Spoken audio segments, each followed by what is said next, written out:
above my bed at night. My own, a private moon. Just because the mind can make up, just because she can. Please, could I change that? Is that the right thing to do?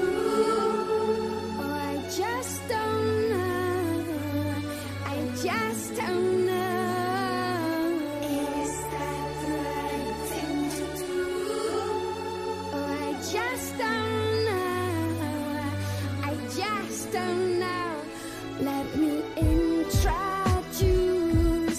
one to the other, that dream and the real, just an acquaintance. Is that the right thing to do?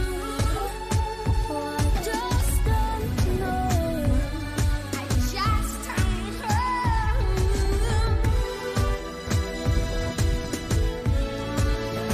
Can I just sneak up from behind to the back of his head?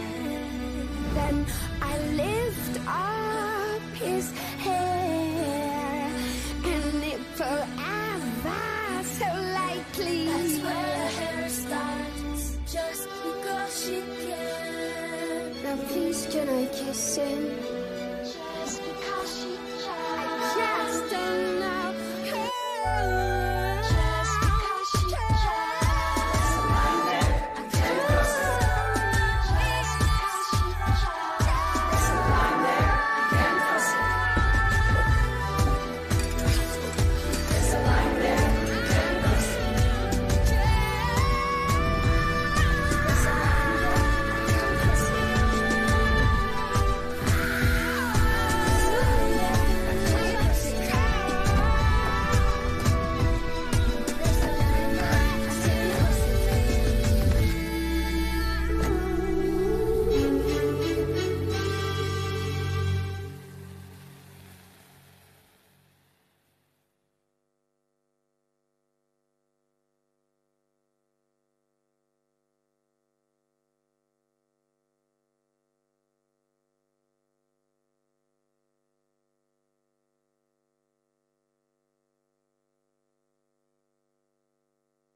vakað í 1000 ár.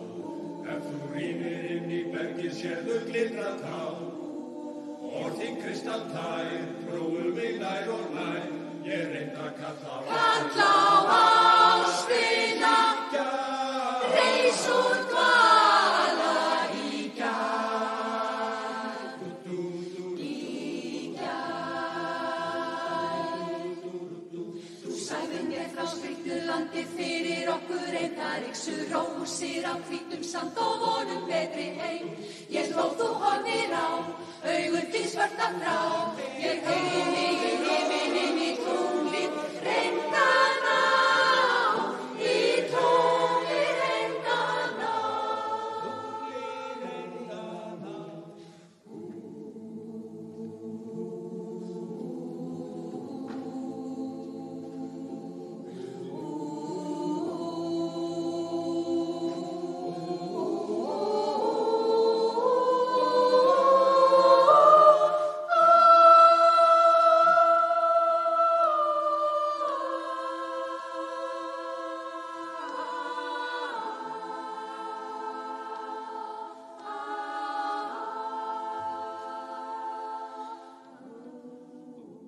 Sá talinn heimskur sem opnar sína sál. Ef hann kann ekki að ljúga, hvað verður að þá? Undir hælinn verður tróðinn, líkt og laufblöðin smá. Við hræðumst hjarta hans og augun glá.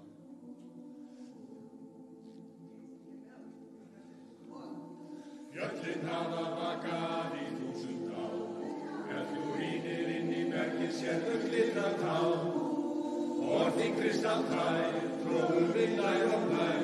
Ég reynd að kalla á ástina, reis úr dvala í gær. Í gær. Þú sagðir mér frá skrýtnu landi fyrir okkur eindar yksu rósir á hvítum sand og vonum betri heim. Ég hló þú horfir á, augun þín svarta frá. Ég teygði mig í himinn inn í tunglið, reynd að ná. Í tunglið.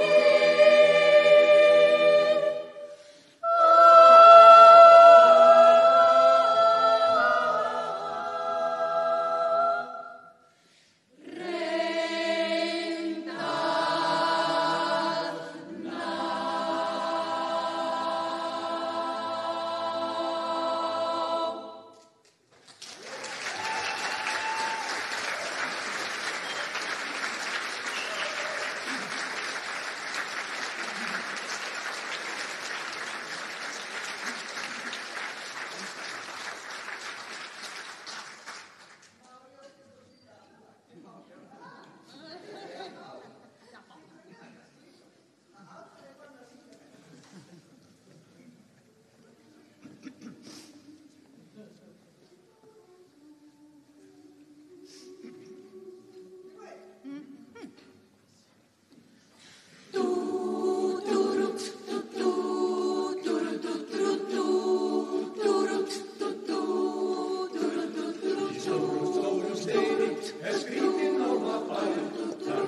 Góðan daginn og velkomin á þennan fund hér í húsnæði Íslenskrar erfðagreiningar og þið líka sem heimasiti, það eru fjölmargir að fylgjast með okkur í streymi. Byrjaði að þakka Ljótakór kærlega fyrir þessi 2 lög. Ég var reyndar að uppgöta, hún Nanna Líf, frænka mín stjórnandi kórsins, ég var ekki að uppgöta það, en ég var að uppgöta að þetta þessi nafngift Ljótikór, þetta afhjúpar ákveður svona lítillæti hjá okkur systra börnunum, þess að ég í hljómsveit sem heitir Skárinn ekkert. Þannig að það er ákveðin þráður sem hérna komið í ljós. Og ég heiti sem sagt Guðmundur Steingrímsson og ég ekki í framboði, sem auðvitað fáránlegt, vegna þess að það á að endurnota og endurnýta. En ég hér sem varaformaður Landverndar og í fjarveru Þorgerðar Maríu Þorbjarnardóttur, sem hefur setið undanfarnar vikur 2 COP-ráðstefnur, annars vegar líffræðilega fjölbreytni og hins vegar loftslagsmál, og bara á leiðinni heim frá Azerbaijan. Og þannig að það kemur í minn hlut að setja þennan fund og það sem sagt ætlunin hér að hafa enn eitt pallborðið, þetta kosningabarátta pallborðana og nú ætlum við að ræða umhverfismál og náttúruvernd og það ekki svo lítið og hér eru komnir fulltrúa flokkana. Og það landvernd sem stendur að fundinum ásamt og með góðu liðsinni annarra náttúruverndarsamtaka eins og Náttúruverndarsamtaka Íslands, ungra umhverfissinna. Hér á undan sáum við myndband sem er gert af VÁ, sem félagsskapur verndun fjarða á Austfjörðum, gegn sjókvíaeldi í Seyðisfirði og víðar. Og hvet ykkur til að skoða það myndband, ef þið sáu það ekki nógu vel hér í upphafi, að skoða það þá á vefnum. Og Aldin, félagsskapur reynslu mikilla borgara þessa lands í umhverfismálum, stendur að þessu líka og fjölmörgir aðrir og í raun og veru það svolítið magnað að ég held að það séu eitthvað 50 náttúruverndarsamtök á Íslandi. Og það svolítið athyglisvert að loftslagsmál og náttúruvernd, umhverfismál séu ekki meira rædd í þessari kosningabaráttu en raun ber vitni. Það mjög athyglisvert í ljósi þess að kannanir til dæmis hafa ítrekað sýnt að Íslendingar hafa mikinn áhuga á umhverfismálum og loftslagsmálum og ég sé raunar ekki betur en að kannanir fyrir þessar kosningar sýni líka að áhugin er mjög mikill. Landvernd og öll þessi samtök, við erum ekki hryðjuverkasamtök, við erum ekki öfgahópar, við erum bara áhuga fólk það að náttúran sé tekið með í reikningin í öllu þessu sem við ræðum í stjórnmálunum. Að loftslagið sé tekið með í reikningin, náttúruverndin. Við teljum að ef við tökum ekki náttúruna með í reikningin, ef við göngum á hana, ef við eyðum henni, þá erum við að saga greinina undan okkur sjálfum. Af hverju ekki verið að tala meira loftslags- og umhverfismál í þessari kosningabaráttu? Það ekki vegna þess að það sé búið að leysa þessi mál. Það langt í frá. Það verið að kljást við þetta austur í Azerbaijan í dag. Núna staðreyndin sú að þetta heitasta árið sem mælst hefur, það núna að líða. Við setjum hvert metið á fætur öðru í því. Og þetta hefur alltaf verið svolítið villandi fyrir Íslendinga. Þetta snýst ekki bara hita, þó við köllum þetta hlýnun jarðar. Íslendingar hafa tilhneigingu til að fagna hita. Það snýst vaxandi ójafnvægi. Það snýst röskun á náttúrulegum ferlum náttúrunnar og þetta snýst það að við upplifum vaxandi veðuröfga. Við erum í rauntíma í beinni útsendingu að raska 12.000 ára jafnvægi sem hefur gert okkur kleift að byggja upp eitthvað sem við köllum siðmenningu. Og þetta að gerast fyrir framan nefið á okkur með öfgaatburðum í veðurfari eins og gríðarlegum hitabylgjum, skyndiflóðum, skógareldum og þar fram til götunum og jafnvel fyrirvaralausum stormum á mælikvörðum sem við hefum ekki séð áður. Við sjáum skýrslur, ég held að mér reiknar svo til að þessu ykkurar 5 rannsóknir bara núna nýverið, alþjóðlega rannsóknir sem leiða að því líkum að golfstraumurinn gæti horfið út af hlýnun jarðar sem þýðir enn meiri auka í veðurfari. Þannig að við erum að horfa inn í alveg gríðarlegt ógnarstórt úrlausnarefni, skulum við segja, súrnun hafsins. Og þetta er eitthvað sem ætti að valda okkur öllum, alveg óháð í hvaða flokki við erum gríðarlegum áhyggjum. Þannig að það er markmið þessa fundar að einfaldlega banka upp á hjá stjórnmálaflokkunum og athuga hvort að ykkur sé heima. Hvort að við séum ekki örugglega öll.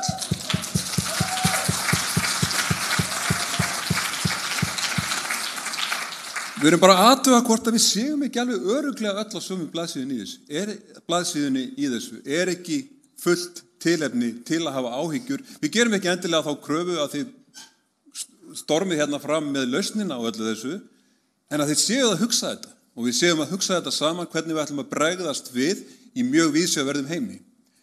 Annað sem okkur þætti líka væntum að heyra held í flest er að það sé viðurkennt að náttúruvernd og loftslagsmál eru 2 hliðar á sama peningnum. Ísland er gott dæmi um þetta. Stærsta loftslagsslys Íslendinga er eyðing á náttúrulegu lífríki landsins, gróðurfari landsins. Eitt stærsta viðfangsefnið og eitt stærsta skrefið sem Ísland getur stigið í loftslagsmálum er endurreisn þessa sama vistkerfis. Að endurheimta votlendi, endurreisa gróðurfarið í landinu. Líffræðileg fjölbreytni er algjör undirstaða aðgerða í loftslagsmálum. Ísland er eitt skýrasta dæmi um þetta í heiminum. Og það getur aldrei verið góð loftslagsstefna að ráðast til atlögu að náttúrunni og eyða henni. Og þetta viljum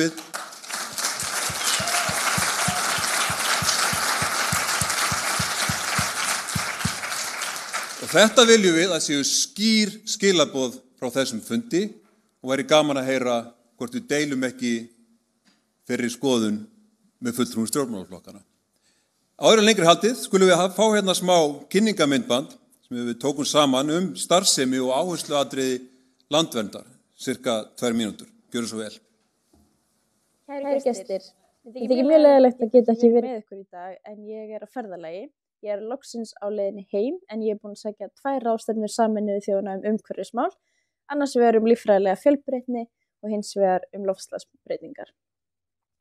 Það hefur verið rosalega áhugavert að mæta á borð þessar ráðstefnur og ég er búin að hitta alls konar fólk sem vinnur í einkageiranum, sem vinnur hjá hinu opinbera og sem vinnur í félagasamtökum. Og þau eru öll samankomin einu sinni árið eða 2 ára fresti til þess að reyna að þoka þessum málaflokkum áfram og mér þykir það rosalega fallegt. En það gengur samt eiginlega alltaf hægt því að allir þurfa að ná saman samningatextana. Þannig að það er alveg frústrandi og alls ekki í samhengi við alvarleika málsins og þess vegna er mikilvægt að muna að alveg sama hver ákveði hér síðan, þá er ekkert sem stendur í vegi fyrir því að einstaka ríki eða hópar ríki að taka sig saman og stefni lengra og kannski geri betur heldur en það sem samþykkt er hér á hverju ári. En ráðstefnurnar 2, þessar líffræðilega fjölbreytni og loftslagsbreytingar, ásamt svo þeirri 3. sem núna er í Riyadh í Sádi-Arabíu í desember og fjallar eyðimerkurmyndun eða stöðvaeyðimerkurmyndun. Þær tengjast allar alveg órjúfanlegum böndum. Þetta er eiginlega landgræðsla, líffræðileg fjölbreytni og loftslagsmál. Og öll löndin þau senda inn stefnur og aðgerðaáætlanir hvernig þau ætla að ná þessum markmiðum þessara samninga allra og ef að þeir samningar stangast á þá er ekki líklegt að við náum árangri í neinum þeirra. En ef að við samþættum þá og látum þá vinna með hver öðrum þá getum við náð svo langt í þessum málaflokki og mér er svo mikilvægt að við höfum það í huga þegar við skoðum þessi mál áfram og stefnum að sjálfbæru samfélagi. Takk fyrir.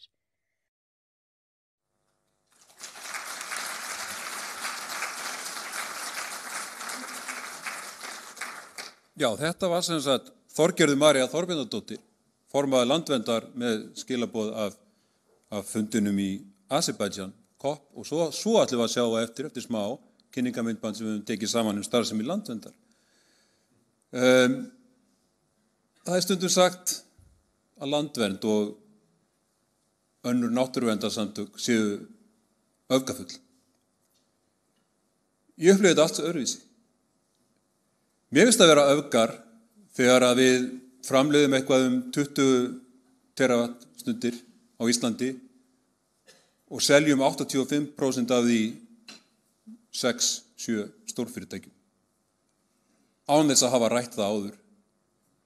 Mér finnst að vera öfgar að auka orkuframleiðsluna 20% á undanförnum 10 árum með tilheyrandi ágangi á náttúruna og selja það svo eiginlega mest allt til gagnavera. Án þess að spyrja okkur að því. Mér finnst að vera öfgar að ætla sig jafnvel að tvöfalda orkuframleiðsluna með óheyrilegum ágangi á lífríkið og náttúruna og ætla að selja það bara þeim sem kemur fyrstur. Að auðlindastefna Íslendinga sé fyrstur kemur, fyrstur fær. Að það sé einhvers konar jafnvel ókeypis ef sótt, auðlindastefna. Mér finnst það vera öfgar. Mér finnst það vera öfgar að það standi mögulega til að fara með vindorkuver upp á aðra hverja heiði á Vesturlandi og víðar til að framleiða sem nemur tvöfaldri Kárahnjúkavirkjun fyrir eina verksmiðju sem á að framleiða vöru sem ekki einu sinni víst að sé not fyrir. Mér finnst þetta vera öfgar. Mér finnst það líka vera öfgar að ætla sér að fara í vindorkuuppbyggingu án þess að hafa búið til lagarama í kringum það. Mér finnst það vera öfgafullt að hafa orkustefnu þar sem við ákveðum að forgangsraða orkunni ekki til almennings og orkuskiptiverkefna. Þeirra liggur fyrir að við þurfum orkuskipti í samgöngum og sjó, landi og lofti. Samt forgangsröðum við ekki þannig. Mér finnst það skrítið. Mér finnst það líka skrítið og öfgafullt að þegar það liggur fyrir eitthvað besta loftslagsaðgerð landsins er að fara í endurheimt votlendis, þá erum við samt að framræsa núna meira land heldur en að vera með endurheimta á votlendi. Þannig að það er svolítið brenglað hvað við lítum á sem öfga og hvað ekki öfga og nú skulum við sjá kynningamyndbandið frá Landvernd. Loftslag, umhverfi, náttúra, vistkerfi, votlendi, líffræðileg fjölbreytni. Við erum alltaf að tala náttúruvernd. Það er orðið sem við notum, náttúruvernd. Á Íslandi ríkir ekki orkuskortur, heldur mikil orkuásælni, vaxandi orkugræðgi og á stundum orkusóun og mikil orkuóreiða.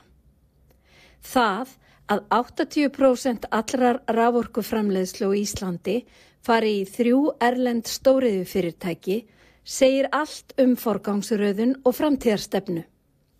Er það meitlað í stein? Má kannski ræða það? Og hver á orkuna?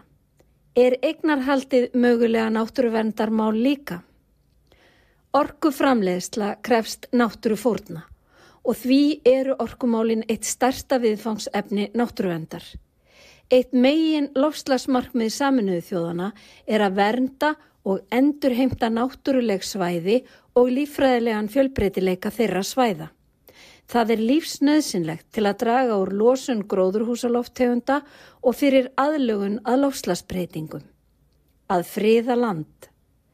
Og sama hve hátt við hrópum að orkan sé græn og endurnýjanleg, þá þarf alltaf að fórna náttúru við orkuöflun, brjóta land og breyta náttúru varanlega í iðnaðarsvæði. Græna byltingin er söluvara. Grænþvottahúsin vinna nú yfirvinnu og aflátsbrefin ganga kaupum og sölum. Þess vegna eru orkumálin náttúruverndarmál. Við erum alltaf að tala náttúruvernd. Getur verið að ástæðan fyrir því að þessi mikilvægustu mál allra mála eru ekki efst á dagskrá stjórnmálaflokka í kosningabaráttu, sé að stjórnmálamenn ráði ekki við verkefnið sjálfbær framtíð. það mögulega of stórt fyrir pólitíkina? Þarf kannski neyðarviðbragð? Þurfum við stjórnstöð náttúru og loftslagsvarna?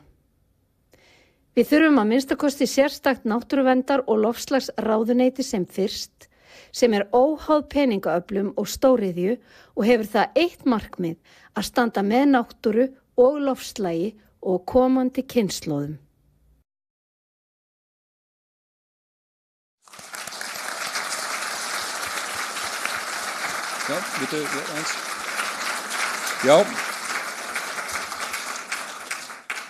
Komandi kynslóðir það snýsta og eftir umræðurnar þá munu ungir umhverfissinnar gefa einkunnagjöf stefnuskrám flokkana í umhverfis- og loftslagsmálum. Verkefni heitir Sólin.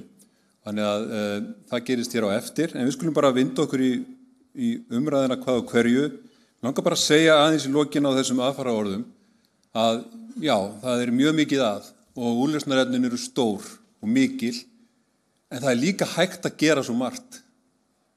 Og þess vegna þetta líka svo áhugaverður og gefandi málaflokkur vegna þess að það hægt að taka ákvarðanir sem ég held að við séum vel sammála eins og til dæmis að forgangsraða orkunni í þágu orkuskipta. Að forgangsraða í þágu matvæla sem hafa minni áhrif á umhverfið heldur en önnur. Og þar fram eftir götunum. Það hægt að gera svo gríðarlega margt og það fer saman betra líf, heilbrigðara líf og umhverfisvænna líf og það hægt að byggja pólitík á þessum forsendum. En þá skulum við vinda okkur í umræðina og ég talandi endurnýtingu. Við uppgötuðum þetta hérna í landvernd og í umhverfisverndarhreyfingunni að við eigum í okkar röðum alveg bara fyrirtaks fjölmiðlafólk sem að gera að nota aftur og það bara ekkert að þessu fólki og bara alveg í besta standi algjör óþarfi að koma með nýja spyrla. Þannig að hér eru Björg Eva Erlendsdóttir og Stefán Jón Hafstein og þau taka núna við stjórn umræðunar. Takk fyrir mig.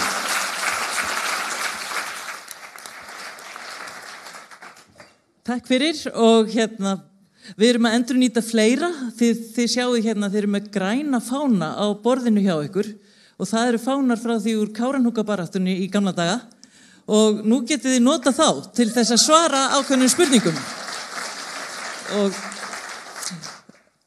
við erum náttúrulega, ég ætla líka að segja að það ekki rými fyrir kynningar og loka orð og þess áttar enda þekkja ykkur allir.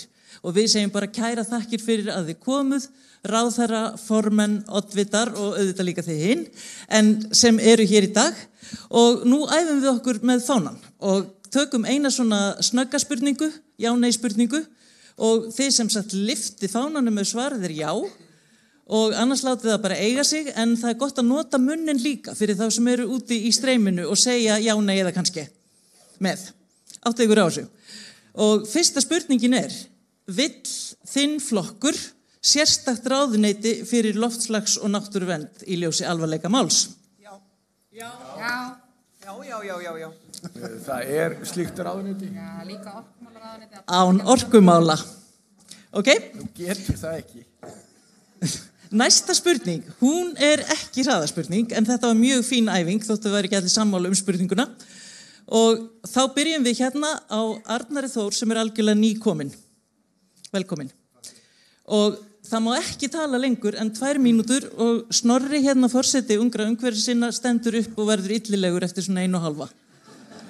Og þá bara að klára. En styður þinn flokkur uppbyggingu vindorkuvera? Viltu setja heildarstefnu vindorkuver ef svo sem takmarkar fjölda svæða og tryggir vindorku í samfélagslegri eigu eins og Landsvirkjunar og Orkuveitunar? Hvað hefur langað tíma? Innan við 2. Innan við 2 mínútur, já. Lýðræðisflokkurinn með mikla fyrirvara þessar áætlanir vindorkuver.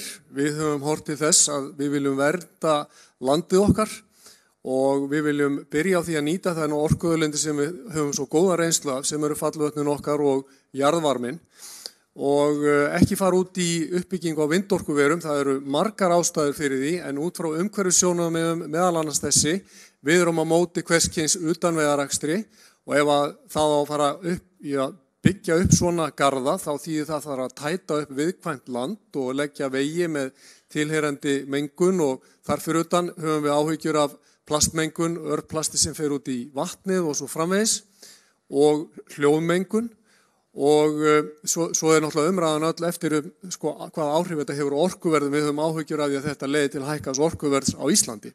Þannig að við erum að fremur sko á móti þessu og hérna, hvað viltu að við bætum við meira? Er þetta ekki bara fínt? Já, alveg skýrt vonandi. Glæsilegt og Bergþór næstur. Já, takk fyrir. Ég svaraði þannig til fyrir hönd Miðflokksins að á meðan við eigum jafnmarga góða orkukosti í nýtingaflokki rammaáætlunar í jarðvarma og vatnsafli, þá eigum við að flýta okkur hægt hvað vindorkuna varðar. Ég greiddi atkvæði með því að þessi tveir kostir sem eru annars vegar í Búrfelli og hins vegar Blöndu á þessum þegar röskuðu svæðum færu inn í nýtingarflokka rammaáætlunar og sé fyrir mér að við getum lært af þeirri reynslu sem Landsvirkjun kemur sér upp af þessum verkefnum, hvort að eitthvað vit sé til lengri tíma, en ég bara ítreka það að við eigum að flýta okkur mjög hægt hvað önnur verkefni varðar. Takk fyrir það og Svandís. Ég ætla að segja mjög hratt út af því sem að Guðmundur Steingrímsson sagði hér í byrjun að við verðum öll mjög hressilega verfið það sem erum í framboði fyrir þessar kosningar, hvernig hagsmunasamtöku eru að freista þess að setja mál á dagskrá sem jafnvel ekki fótur fyrir eins og orkuskortur. Og við erum að lenda í hverju pallborðinu á fætur öðru þar sem að þær forsendur eru lagðar til grundvallar og það við ofureflega etja í þessum peningum og í þessum hagsmunum og það alveg gríðarlega mikilvægt að rödd náttúruverndarsinna berist í gegnum þennan flaum af því að við sem stöndum fyrir náttúruvernd við lendum alltaf í því að taka við þessum óhróðri og þessari neikvæða áhróðri. En mér langar að segja að við viljum marka skýra stefnu nýtingu á vindorku á landi og hafi og við viljum líka að þessi starfsemi eigi heima á fáum svæðum og röskuðum svæðum þegar og í þágu innlendra orkuskipta til að uppfylla almenna orkuþörf landsmanna. Takk fyrir og Halla. Já, gaman að vera með ykkur. Ég skrifaði grein sem að birtist í morgun sem heitir Teppaleggjum ekki íslenska náttúru með vindorku. Og þá ég að vísa til þess að við viljum taka skref tilbaka. Við erum með 20 verkefna núna sem eru í vinnslu og reglverkið hefur algjörlega skort á þessu sviði. Það sem skiptir máli að við erum með nýjan orkugjafa sem hægt að nýta en við þurfum að gera það alveg ótrúlega vel. Og mér finnst umræðan það að við séum að breyta eignarhaldi orkuinnviðum ekki hafa farið fram. Mér finnst að þurfa að setja skýra leikreglur ábata af slíkum verkefnum af því að ef þau eru ekki eigu hins opinbera þá þurfum við að tryggja það að ávinningurinn af þeim skili sér til samfélagsins. Það líka mikilvægt að við erum að tala það að nýting á orkunni að það sé talað af heiðarleikum það hvort að hún eigi að fara í orkuskipti eða vera boðin upp á markaði. Því að ef hún boðin upp á markaði, þá geta orkuskiptaverkefnin til að byrja með að rafelsneyti og annað að þróast ekki keppt við. Já, heyrðu, lesa greinina, góð og loka orð. Takk. Og Þórunn næst. Spurningin vind. Þú manst hana. Ég held í munana. Uppbyggingu vindorkuveru og stefnumörkun. Við viljum að vindorkan sé innan rammans eins og aðrir orkukostir. Ég tek undir það sem hér hefur verið sagt að varlega skuli fara. Í huga okkar í Samfylkingunni mjög mikilvægt að hún sé í opinberri eigu. Það kaus engin auðmenn og fjárfesta sem að fjárfesta í orkukostum og leggja þá til. Og það reynir núna mjög á sveitarfélagastigi sem hefur skipulagsvaldið hvar þessir orkukostir fara og lenda. Og það sem skiptir kannski mestu í því að ríki og sveitarfélög reynir nú einu sinni að eiga heiðarlegt samtal það hvernig við skipuleggjum þetta saman og hvort að við viljum byggja upp vindorkuver með þeim hætti sem að sumir vilja en að sjálfsögðu ekki búið að ákveða. Það vantar auðlindastefnu yfir allar auðlindir á Íslandi þar sem við tökum sanngjörn auðlindagjöld af nýtingu sameiginlegra auðlinda okkar. Og við verðum einhvern veginn að komast út úr þessari umræðu að það þurfi bara að virkja meira. meðan við höfum ekki lagaramma forgangsröðun, á meðan við höfum ekki eigendastefnu sem segir opinberum fyrirtækjum hvernig sé best að gera þetta, þá getum við ekki talað orkuskipti af neinu viti. Við verðum að forgangsraða lögum samkvæmt. Takk fyrir og það komið að Guðlaugi Þór, ráðherra. Þú manst spurninguna. Já, ég held það. Sko, ég veit eiginlega hvar maður á að byrja. Það nú, Landsvirkjun nú til dæmis með forgang þegar kemur að því hvernig að nýta orkuna sem nú með 72% af raforku framleiðslunni. Við á Íslandi munum nota orku, það liggur fyrir. Spurningin munum við nota olíu eða græn orku. Vegna þess við höfum framleitt svo lítið orku, þá höfum við verið að nota jarðefnaeldsneyti til að hita upp hús. Hita upp hús. Við stærum okkur að því og menn horfa til okkar að við stöndum fremst með jafningja þegar kemur á loftslagsmálum vegna þess að við erum búin að fara í orkuskipti 1 og 2. Og ég verð að viðurkenna því ég hlusta á þessa umræðu hérna, ég veit bara ekki hvar ég er. Ég er ekki á Íslandi. Ég er ekki á Íslandi. Svo mikið víst og ef menn ætla ekki að horfast í augu við staðreyndir, nú þá komustu ekki dáleiðis í þessa umræðu. En það lög vindorku, það heitir lög kallavanlega rammalöggjöfin og síðan liggja fyrir þinginu, eftir ríkisstjórnin samþykti það, ákveðna flýtileiðir sem kallað eftir, þar sem sveitarfélögin fá endalt ákvörðunarvald það, hvort að þeir vilji hafa svona kost, en aðalatriði má sem þetta. Það vantar græn orku, það ekki markmið vindorkan, og síðan það okkar leið að þurfum að finna út úr því en það fleiri en 1 og fleiri en 2 og sem flestir sem þurfa að koma þeirri ákvörðun. Það ekki hægt að taka ákvörðun það fyrir alla þjóðina alltaf.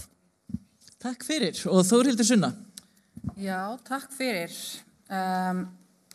Við Píratar höfum verið óþreytandi í að svara áróðri orkusögana á þessu landi að hér ríki einhver stórkostlegur orkuskortur. Og höfum verið mjög dugleg við að benda á að þetta byggir allt á framtíðarsýn núverandi stjórnvalda sem gera ráð fyrir óbreyttri stóriðju, sem að gera ekki ráð fyrir því að orkan sem að þau ætla að búa til viðbótar fari í umhverfisvæna orkukosti, þar að segja í orkuskiptin eða til almennings. Það ekki ennþá búið að tryggja forgangsrétt almennings. Varðandi vindorkuna, að þá viljum við eins og við höfum í öllu okkar starfi og við höfum svo sannarlega sett náttúruvernd og umhverfismál á dagskrá í þessari kosningabaráttu, höfum við varúðarregluna og mengunarbótaregluna að leiðarljósi og við lítum svo á að það þurfa að koma mjög skýr lagarammi áður en við förum að einu sinni íhuga vindorkuna sem að leitar jafnvægis á milli hagsmuna náttúrunnar og almennings og svo þarf stóriðinnar fyrir frekari orkuöflun. Við höfnum áframhaldandi stóriðjustefnu, við tölum fyrir því að snúa af þeirri braut, minnka við okkur í þessari gigantísku orkunotkun. Við erum með mestu raforku framleiðslu per haus í öllum heiminum. Við þurfum ekki meiri orku, við þurfum að nýta orkun okkar betur, við þurfum að styrkja orku innviðin okkar, við þurfum að einangra húsin okkar betur og nota orkun okkar í betra hluti heldur en stóriðju. Takk fyrir og það komið að Aðalsteini Leifssyni frá Viðreisn. Já, takk hérlega. Það mjög mikilvægt að endurnýta eins og með Stefán Jón Hafstein, en svo líka mikilvægt að fullnýta.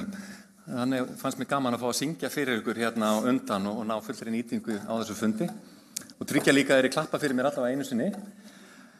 Sko, ég lít svo á að mikilvægasta verkefni stjórnmálana að tryggja okkur sjálfbæra framtíð. Við viljum ná fram fullum orkuskiptum árið 2040 og vera laus við allt jarðefnaeldsneyti. Og til þess að þá þurfum við nýja sýn í orkumálum og ekki bara á framleiðslu að endurnýtanlegri orku, heldur líka hvernig við notum hana. Vegna þess að við bætum bara við orku en notum hana síðan í mengandi framleiðslu, þá erum við ekkert betur stödd. Orkuöflunin okkar mati samfélagslegt verkefni og ávinningurinn þarf þar alveg að renna til samfélagsins. Þannig að við erum opin fyrir því fyrir vindorkuverum ef að það mjög skýr rammi og sá rammi verkefni stjórnmálana og hann felur í sér staðsetningu út frá náttúruvernd, út frá viðkvæmum svæðum, bæði í raforku og ekki síður viðkvæmum svæðum til að vernda dýralíf og fuglalíf og tengsli flutningskerfið og það felur líka í sér að ávinningurinn á að vera hjá þjóðinni. Takk fyrir og þá það Karl Héðinn frá Sósíalistum.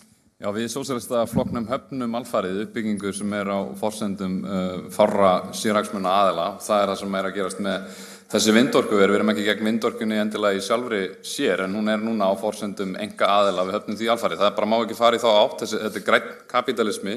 Við erum nokkuð meðvituð það hjá sósíalistum hvernig það að virka og það verður að streitast gegn því af því þar voðinn vís ef við förum lengra niður en græn kapitalisma veg endalausan vöxt út í óendanlega fyrir enga aðila, það það sem þetta snýst allt og mér finnst líka merkilegt að fólk alltaf að segja að við Ísland séum svo ótrúlega framalega að við erum kannski með hreina orku en það nú aðalega út af náttúrugjafanum sem við höfum hérna. En neyslustigið okkar upp úr öllu valdi. Auðvitað eru við með mengandi þjóðum í heimi. Við erum að horfast í augu við það líka. Orkuskiptin bara einn partur af þessu, græn orka einn partur af þessu. Við þurfum líka að horfa til þessa neyslu samfélags sem við lifum við. Þannig að nei, enga vindorku á forsendum sérhagsmuna. Takk fyrir Karl Héðinn og þá það Björn Þorláksson frá Flokki fólksins. Gjörðu svo vel. Já, mig langar að byrja á að þakka fyrir sönginn. Jón Leifs sagði að tónlistin væri sjálfur Guð almáttugur og þetta var einstök innsetning inn í gríðarlega stórt mál.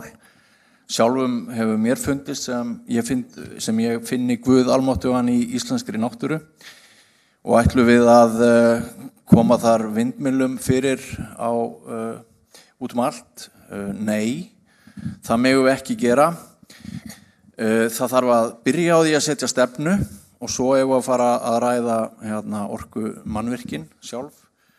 Það deilt það hve óafturkræfar þessar framkvæmdir séu. Mér finnst tiltölulega auðvelt að ræða vindorkugarða á Íslandi miðað við margar aðrar þjóðir. Hér erum við svo heppin að við búum við einstaka náttúru. Við erum sem sagt fyrir kapitalistana og fyrir þá sem hugsa bara markaðsbúskap, þá ætti að vera auðvelt fyrir þá að átta sig á því að við þurfum ekki vindmyllur vegna þess að það skaðar ferðaþjónustuna. Við erum að taka við erum að selja frá okkur mikilvægt útsæði með því að gera það, en ég líka sammála Karli hér með að markaðslausnir einar og sér, það duga ekki hvað varðar sjálfbæra þróun og hvernig við horfum á þetta. Vindmyllur í hafi væru bestar en það sem verður við að fara rólega. Takk fyrir Björn. Og rétt til að segja ykkur það að fyrir þennan fund safnaðist ógreinna spurningum sem voru sendar inn til okkar endurnýttu spyrlana og við komum ekki undir nokkrum kringumstæðum öllum á framfæri nema í skriflegu formi til allra frambúðana eftir þennan fund, þannig að þau viti hvað ykkur liggur á hjarta. En við komum svona helstu atriðunum hér að í dag. Og nú þarf ég að setja með örstuð í spor þeirra sem hér sitja. Ég var einu sinni frambjóðandi, það verður endurnýttur á mjög margan hátt. Og það mjög leiðilegt að fá svona hraða spurningar þar sem maður bara svara já eða nei. Þannig að þau kingu öll kolli og maður brennur inni með svo heita tilfinningar. Við viljum samt að hafa nokkra hraðaspurningar, en við viðurkennum rétt ykkar strax til að leggja hönd á brjóst og segja ég tek ekki þátt í þessari dellu. En já og nei spurningarnir eru svona, ef þið segja já, þá reisið fánan græna, endurnýttu frá Karanhjúkum. Ef þið segir nei, þá gerir þið ekki neitt, en þið talið öll í mikrofónum hvert fyrir sig og segir til að fólki úti á óravítum internetsins fá að vita hvað ykkur finnst. En þetta svona leikrætna að fá sjá frjálana upp. Já, auðvitað til að gera þetta virkilega flott. Já. Þannig að nú byrjum við á fyrstu spurningu, hún rosalega einföld og það bara ekkert mál að svara henni já eða nei. Viltu stöðva hvalveiðar? Já. Nei. Það bara hægt að Hallarhund, ég sá ekki hvað þú gerir. Þetta eina af þessum spurningum sem ekki já eða nei. Ok, ég vil bara þannig að Bergþór og frammi. Arnór sögðu nei og Guðlaug sagði nei, hinn sögðu já. Og Hallarhund veit ekki alveg kannski. Ég ætla að ræða ykkur öll fram eftir fundin. Hún að læra að vera framsóknarmaður og Þannig að það bara mjög eðlilegt. En þá erum við komin að svona ítarspurningu sem svona að því að við vorum hér nokkur, minnsta kosti, á sjókvíaeldisfundi í vikunni og spurningin bara einföld. Getur þú stutt tillögum, og við byrjum á flokki fólksins, getur þú stutt tillögum að engin frekari útþensla verði á sjókvíaeldi næstu 5 ár meðan Alþingi setur skýran lagaramma greinin út frá bestu þekktu aðferðum við lagareldi í heiminum? Ekki fleiri kvíar, ekki fleiri svæði, ekki meira eldismagn. Nei, þetta efnisspurning. Þetta efnisspurning. 2 mínútur á mann. Björn, þú byrjar. Ég verð að viðurkenna að ég horfði á einn af þessum RÚV-þáttum þar sem frambjóðendur held í Norðvesturkjördæmi þar sem mestir hagsmunirnir eru undir, tóku þátt núna í vikunni og það var eins og að allir frambjóðendurnir bara styttu allt sem að hefur gerst þarna fyrir vestan og þetta væri bara allt saman alveg frábært. Ekki allir. Já, nánast. Já, ekki minn. Og ekki þinn, ok, það var eitt sem að ekki gerði það, en mér fannst þetta að engu leyti endurspegla hug íslensku þjóðarinnar. Ég held að við séum öll vægast sagt mjög hugsi gagnvart þessum sóðaskap. Við erum ekki bara hugsi gagnvart sóðaskapnum sem þarna á sér stað, heldur við erum líka hugsi gagnvart aumingjaskap íslenskra eftirlitsstofnana og ríkisstofnana. Ég verð bara að segja það upphátt. Ég verð að taka þar með undir orð Katrínar Oddsdóttur sem að hélt mikla eldræðu og drápu þetta í vor. Þetta ef það eitthvað sem að mínir vinir ræða við mig oft, þá það sóðaskapurinn í tengslu við þetta, ef það svarar einhverju. Þannig að þú segir ekki hafið hvort þú vilt stöðva í 5 ár, en sósíalistar, hvað viljið þið? Við þurfum klárlega að skoða hvernig framhaldið verður, þetta gengur ekki svona, svo mikið víst, en svo aftur á móti að þá verður líka að tala við fólki í nær samfélaginu, þú veist, fólk í Norðvesturkjördæmi til dæmis virðist vera mun hlindari þessu en fólk á Seyðisfirði og það verður að miða svolítið við hvað fólki þar finnst, en svo langar mig að benda á það bara hvað þetta sorgleg staðreynd að fólk skuli vera að kalla eftir þessu af því að það hefur ekki önnur tækifæri, því líður eins og það verði bara að gefa þetta eftir. Það verður að gefa eftir firðina til norskra auðmanna af því að það engin önnur atvinnutækifæri og ég held að við þurfum þá að skoða í stærra samhenginu þá þarf að fara að gera eitthvað í einokun stórútgerðarna á fiskinum í sjónum, hleypa upp á opnar frjálsar handfæraveðar sem eru krókaveðar, sem eru mun vistvænni en þessar togarar, þannig að já, það þarf að endurskoða þetta, það þarf að stoppa frekari uppbyggingu að mínu mati en svo verður að ráðfæra við fólki á viðeigandi svæði. Fínt, svo ég árætti spurningin ekki að rífa neina kvíar upp eða loka rekstri sem í gangi, heldur bara stöðva frekari þenslu. Aðalsteinn.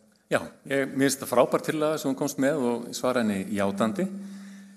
Við ræddum það í Viðreisn áður en að fara af stað með þessa hröðu uppbyggingu á sjókvíaeldi að það fyrst að setja skýran lagaramma utan þennan atvinnurekstur og við hvöttum einnig til þess að lagarammin yrði endurskoðaður á yfirstandandi þingi. Og já, við eigum að sjálfsögðu ekki gefa út nein ný leyfi fyrir við höfum náð tökum á stöðunni til þess að lenda ekki í sömu vandræðum eins og Norðmenn, eins og Skotar, eins og Síle, eins og Færeyingar voru í lengi. Og vonandi tekur það okkur minna en 5 ár, Stefán Jón, en ef það tekur svo langa tíma, þá tekur þann tíma sem þarf. Ég að reyna að vera hófsamur og gaf 5 ár. Þórhildur Sunna. Já, takk fyrir. Mér finnst ánægilegt að heyra frá fulltrúa Viðreisnar að þau vilja draga í land gagnvart sjókvíaeldinu. Við Píratar höfum lagt fram þingsályktun sem gekk einmitt út á þetta og þar höfum við engan stuðning í þinginu þrátt fyrir yfirgnæfandi stuðning þjóðarinnar gegn sjókvíaeldi. Og það var einmitt einungis fulltrúi okkar Pírata sem að talaði fyrir því að hætta sjókvíaeldi í opnum kvíum og nánast eins og hún væri að mæta með eitthvað brandara þarna inn á þennan kjördæmaþátt. Það var eiginlega ótrúlegt að horfa upp á þetta. Píratar hafa talað fyrir því að stöðva sjókvíaeldi í opnum kvíum. Við augljóslega gerum okkur grein fyrir því að við getum ekki lokað á starfsleyfi sem búið að gefa út. En það hins vegar hægt að styrkja regluverkið til mikilla muna og það til mikillar skammar hvernig fráfarandi ríkisstjórn hefur leyft þessari starfsemi að spretta upp eins og villta vestur án nokkura hamla á slysasleppingar og erðablöndur villtalagsins. Þetta út úr korti og það grátlegt að við höfum ekki meiri stuðningin í þinginu heldur en við höfum haft. Við erum eini flokkurinn á þingi sem hefur talað fyrir því að stoppa þetta. En nú að koma nýtt þing og það alveg hugsanlegt að Guðlaugur Þór verði þar. En það mikilvægt að skoða verkin eins og þau voru. Hann satt undir skæðadrífu á fundi með laxavinum, en nú hugmyndin þessi, segjum bara stoppa frekar útþenslu meðan við tökum til. Það liggur alveg fyrir að það verkefni nýs þings að skapa skýrari lagaramma sjókvíaeldi. Það liggur alveg fyrir. og sömulegis verða menn alltaf bara horfast í augu við hvað hefur skeð, hvað hefur farið úrskeiðis og það raunhæft að setja okkur þau markmið að við ætlum að vera best í heimi þegar að þessu kemur. Hins vegar var hér fulltrúi sósíalista eðlilega, hann var að vísa til þess og ég held Björn líka og það auðvitað bara þannig, það býr fólk á Vestfjörðum og þeir sem hafa farið þarna undanfarin áratugi hafa séð hvað breytingar hafa orðið út af þessari atvinnuuppbyggingu. Þannig að mér finnst það ekki að tala það niður að menn vilji horfa til þess. Þetta nú bara fólk sem hefur afkomið sín að þessu. En það hafa orðið mistök. Það ekki gott að við séum ekki með skýrari lagaramma og það ekki boðlegt að hafa eftirlit sem að virkar ekki. Þannig að ég vonast nú til þess að það verði góð samstaða það að bæta úr þessu sem allra fyrst og mér finnst 5 ár allt og langur tími. Fínt að heyra. Þá klárum við þetta bara næsta ári. Þórunn? Já, við stöndum uppi með það að sjókvíaeldið hefur fengið að vaxa með íslensku leiðinni innan lagaramma sem var óskýr og allt of sveigjanlegur. Reglum ekki fylgt eftir, engin viðurlög, umhverfis viðmið bara virtað vettugi. Hvað ber okkur að gera? Okkur ber að setja lög þessa atvinnugrein og lagareldi sem eru ströng, byggjast auðvitað á varúðarreglu og mengunarbótareglu. Við berum ábyrgð á Norður-Atlantshafs villta laxastofninum og okkur ber að vernda hann og það hlýtur að vera útgangsatriði við slíka lagasetningu. Ég þeirra skoðunar að það þurfa að styrkja eftirlit opinbera stofnana, það sé ekkert sem heitir aumingjaskapur í því efni, heldur vanræksla hins opinbera við að styrkja opinbert eftirlit sem að bæði varðar dýravelferð, neytendur og annað slíkt og við eigum ef að það ekki hægt, og ég meina þessi lög þarf að setja á næsta ári, ef það ekki hægt að fara eftir þeim, ef það ekki hægt að uppfylla ítrustu kröfur, þá sjálf hægt með opið sjókvíaeldi. Í opnum kvíum fyrirgefið. Framsóknarflokkurinn myndi hann segja stopp þangað til við erum búin að ná utan um þetta. Herru, ég verða að byrja á að grípa inn í fyrir spurningu varðandi hvalveiðarnar og segja, sko flokkurinn hefur verið fylgjandi hvalveiðum. Ég hef ákveðnar sjálf, nú ég á minni 3. viku í pólitík og ég hef ákveðnar efasemdir margt sem að tengist dýravelferð og loftslagsmálum og öðru og ég held við getum gert betur og ég verða að segja með flokkur svo Framsókn sem svo nátengdur auðlindunum okkar og byggðarlögum að þar eru stærstu tækifærin fyrir ykkur til að hafa áhrif til góðs því að við erum ekki að gera nógu vel sem flokkur núna í umhverfismálunum og við erum eins og er tengd öllum geirum sem að varða auðlindarnar okkar saman hvort það landbúnaður eða geirar eins og sjókvíaeldi sem að utan höfuðborgarsvæðisins. Þannig að komiði með okkur í það vegferð að gera betur. Varðandi sjókvíaeldi, það alveg ljóst að það þarf að besta það. Ég alveg upp í laxveiði, afi minn var gæt og amma ólst upp á jörð þar sem við vorum alltaf að veiða og ég veit bara síðasta árið þá veiti ég hnúðlax í Gljúfurá og ég hugsaði verður það þannig að við munum vakna upp við það að við verðum ekki að veiða villtan lax á Íslandi og það var tómleikatilfinning svona eins og þegar maður horfir á söguna geirfuglin mun það verða sagan sem við ætlum að segja og ég segi nei, þetta mikilvægur geiri fyrir mörg byggðarlög en við þurfum að bestan og við þurfum að bestan með lagasetningu, við þurfum að bestan með eftirliti og við þurfum að skapa hvata þannig við förum hraðar yfir í lausnir eins og loku kjær í sjó. Þannig leysum við þetta. Takk. Takk fyrir það og þá var það Vinstri græn og síðan það Miðflokkurinn og svo var það Lýðræðisflokkurinn. Já, takk fyrir það. Efnislega styð ég svona tillögu og legg áherslu á skýran lagaramma. Hann þarf að koma sem fyrst og alveg örugglega áður en að 5 árum liðnum. Ég held við höfum allar forsendur til þess, greiningar liggja fyrir að mjög mörgu leyti. Lagarammin á að fela í sér útfösun á núverandi ástandi þannig að fiskeldi í opnum kvíum með frjóum fiski heyri sögunni til. Það algjört grundvallaratriði að það þarf að trappa þetta ástand út úr veruleikanum. Það nauðsynlegt út frá hagsmunum villtalagsins, það nauðsynlegt út frá dýravelferð og nauðsynlegt út frá náttúruvernd og ég tel og við Vinstri græn að hluti af slíkri löggjöf fæli í sér varanlega vernd Jökulfjarðanna, Seyðisfjarðar, Eyjafjarðar og Öxarfjarðar. Slíkt þarf að binda í lög. Takk fyrir það og Miðflokkurinn. Já, takk fyrir. Sem gæti laxveiði í 20 ár þá legg ég gríðarlega mikla áherslu á það að vilti íslenski laxastofninn fái þá vernd sem þörf á til að hann geti dafnað og lifa hér í íslenskum mám til framtíðar.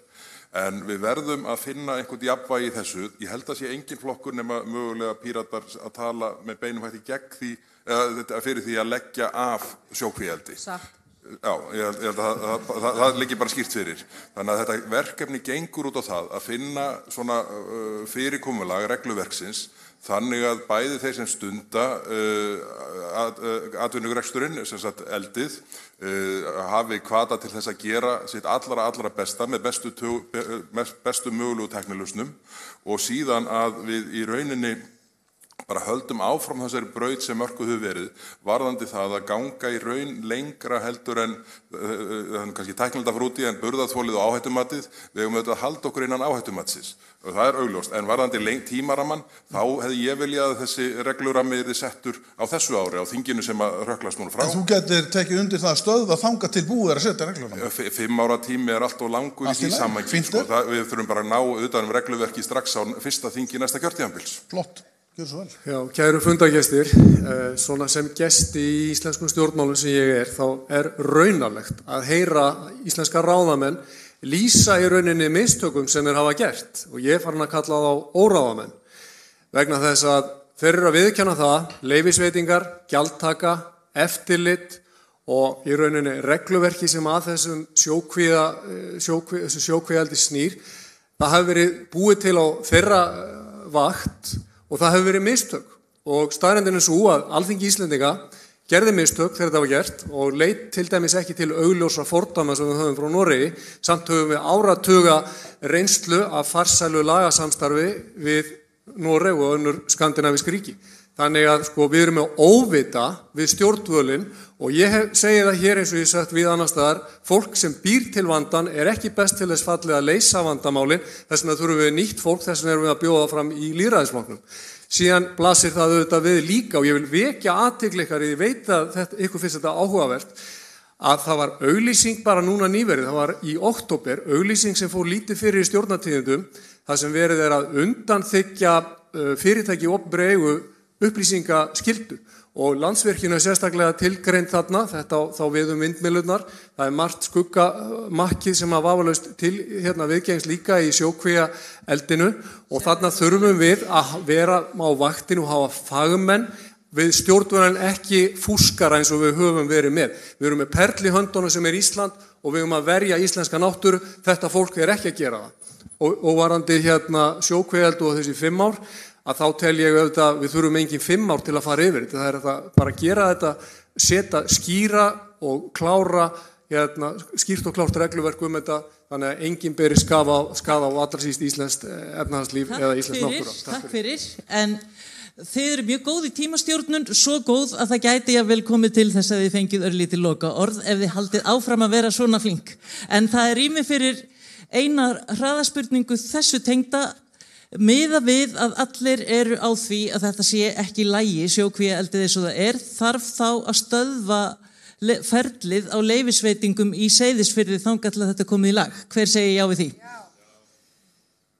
Já, ég held það. Mér fannst reyndar, ég vil bæta við að sérstök spurningin að friða Seyðisfjörð á háskólabjósfundunum, ég skildi það ekki alveg, en ég já við þessu. Takk, þetta er komið. Takk fyrir það. Og þá förum við...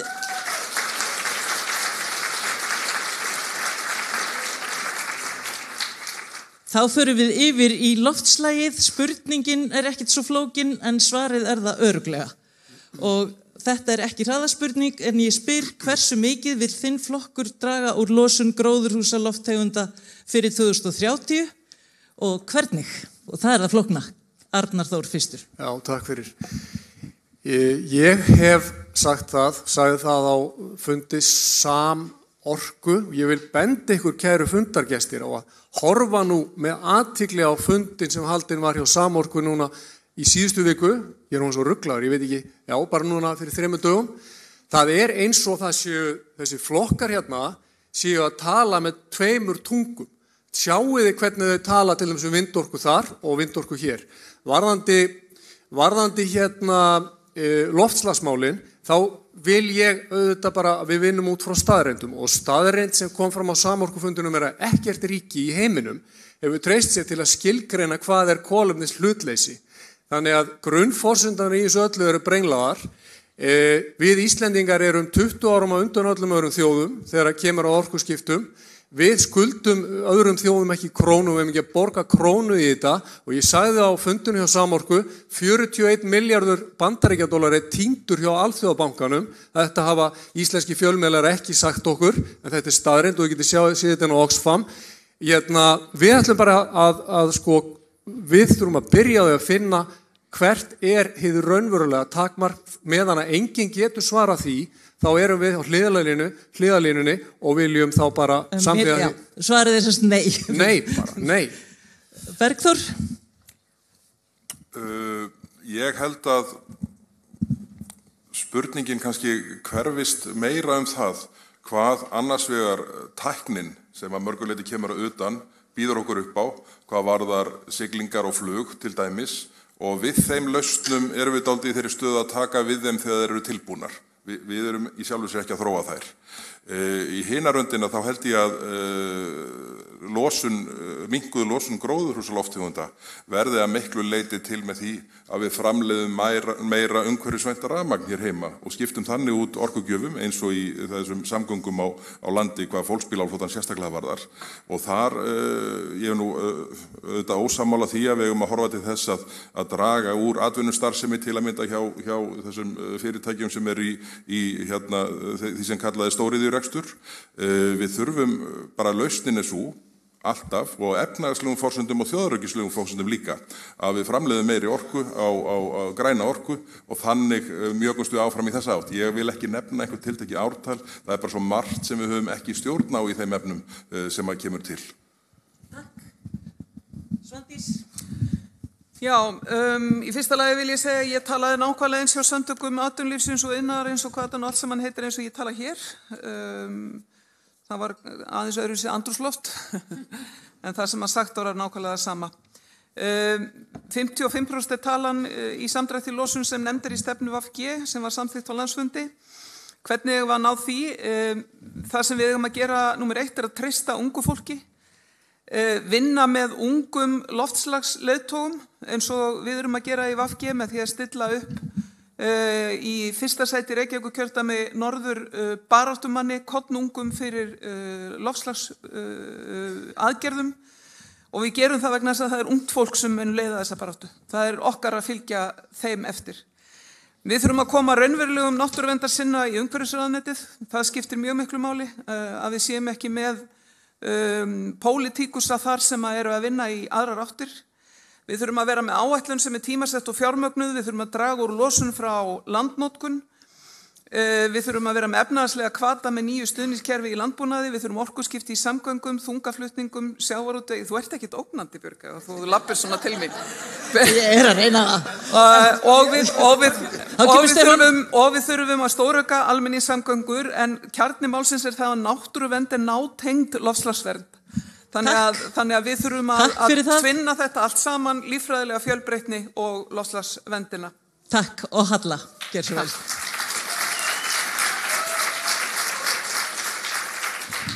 Já, ég þekki þessi mál auðvitað úr mínu starfi sem orkumálastjóri. Við viljum halda áfram þegar kemur að rafbílavæðingu.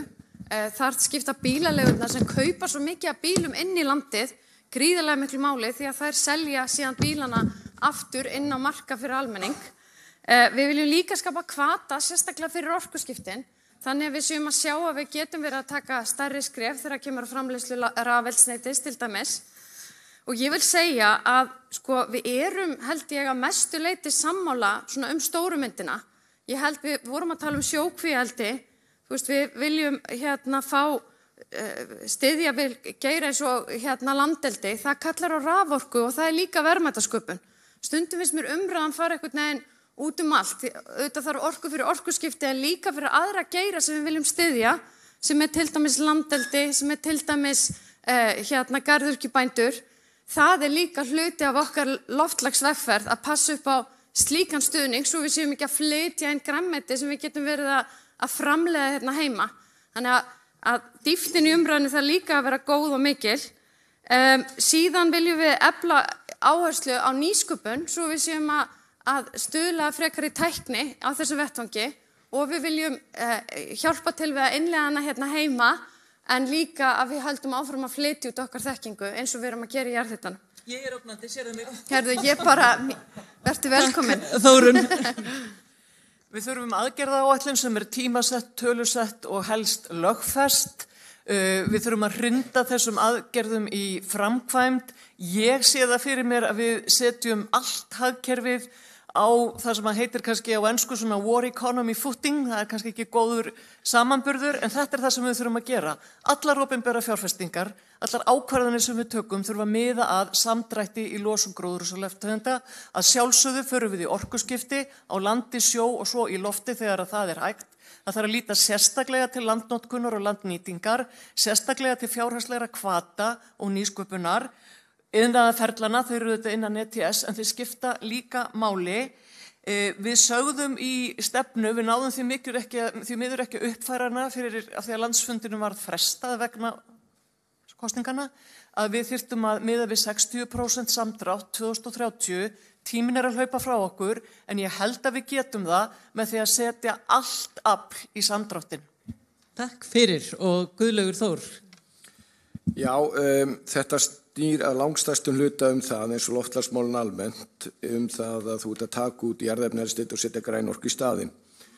Og þrátt fyrir að okkur hafi fjölgað 100.000, við farið úr 300.000 ferðamönnum í 2,3 milljónir 2005, þá skulum við aðeins huga því að við erum búin að spara sem nemur 40 milljónum olíulítra á ári út af þeim aðgerðum sem við farið í og því ber að fagna. Auðvitað vorum við búin að taka miklu stærri skref áður sem að aðrir horfa til. Það aðgerða áætlun sem unni með þeim sem þurfa að koma sér framkvæmd besta leiðin. Það verður að vera lifandi plagg því að sem betur fer hjálpa hlutirnir okkur. Til dæmis í upphafi kjörtímabils héldum við að stóri vörubílar gæti ekki verið keyrðir á öðru rafelsneyti.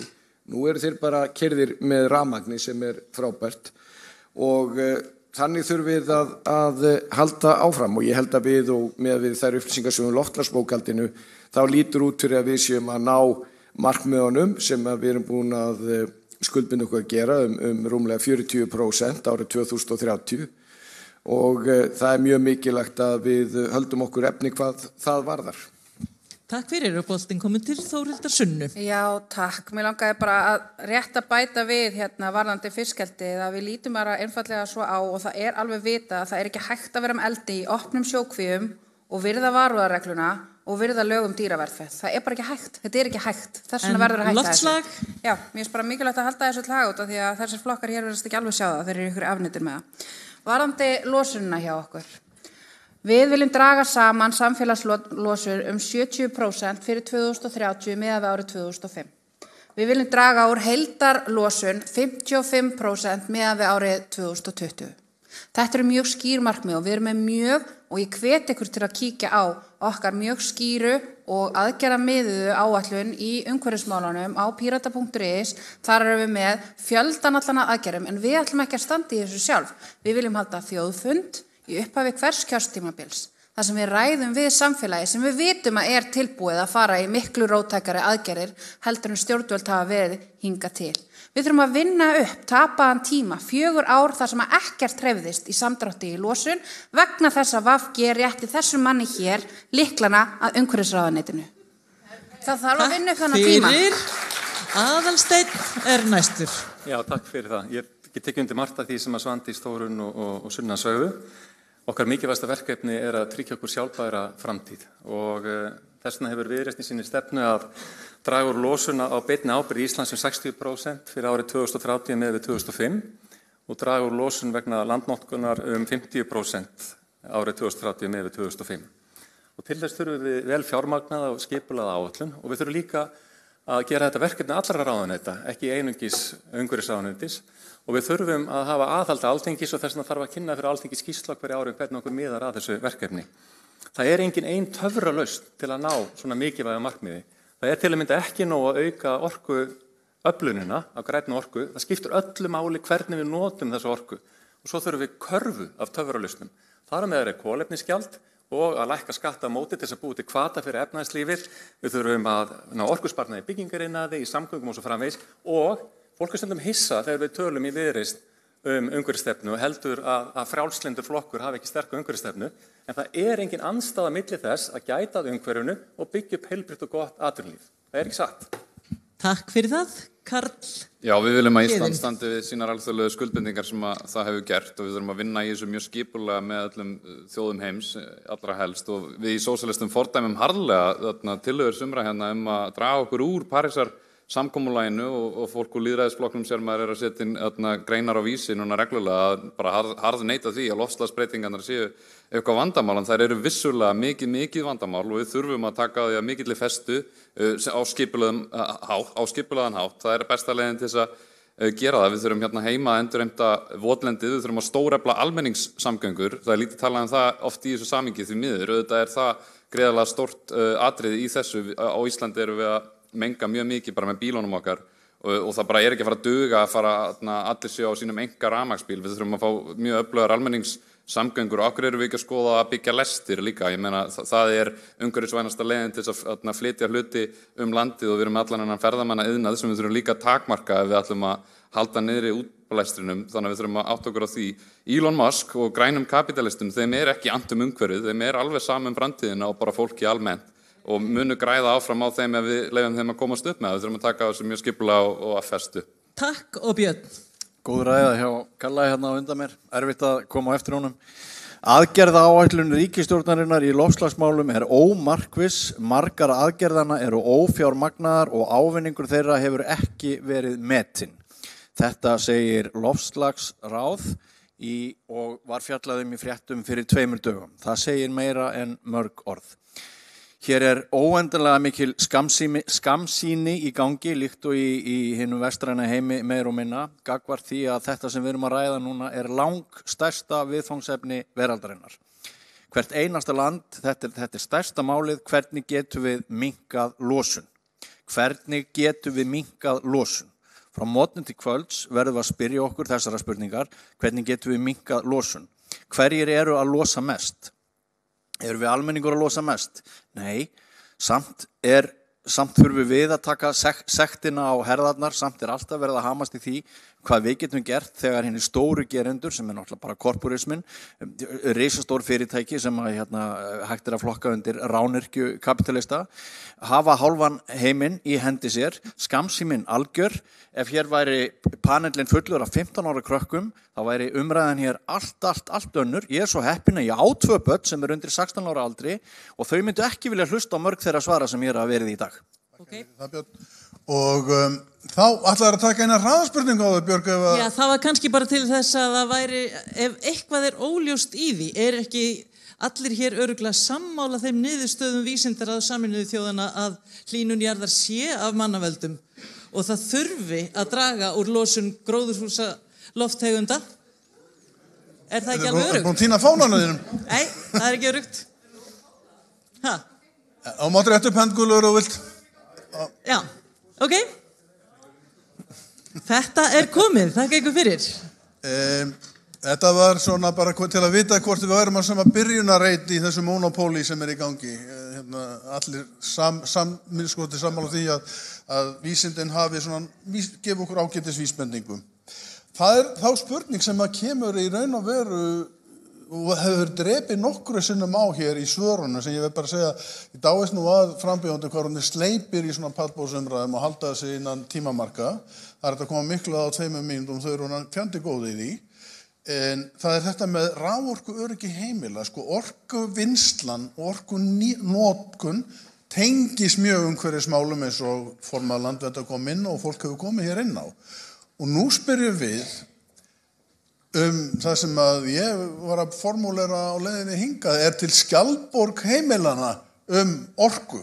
Það að segja að það verði tryggja raforku, viljið þið tryggja raforku öryggi heimila þannig að þau þurfi ekki að keppa við fyrirtæki á markaði því að þau eru mjög öflug og forgangsraða með því orku á samfélagslegum grunni. Og nú ætla ég að byrja inn á miðjunni að því að endarnir hafa fengið og ætla að byrja á Guðlaugi og fara svo til Þórunar, svo til Höllu og svo áfram út og svo förum við hingað.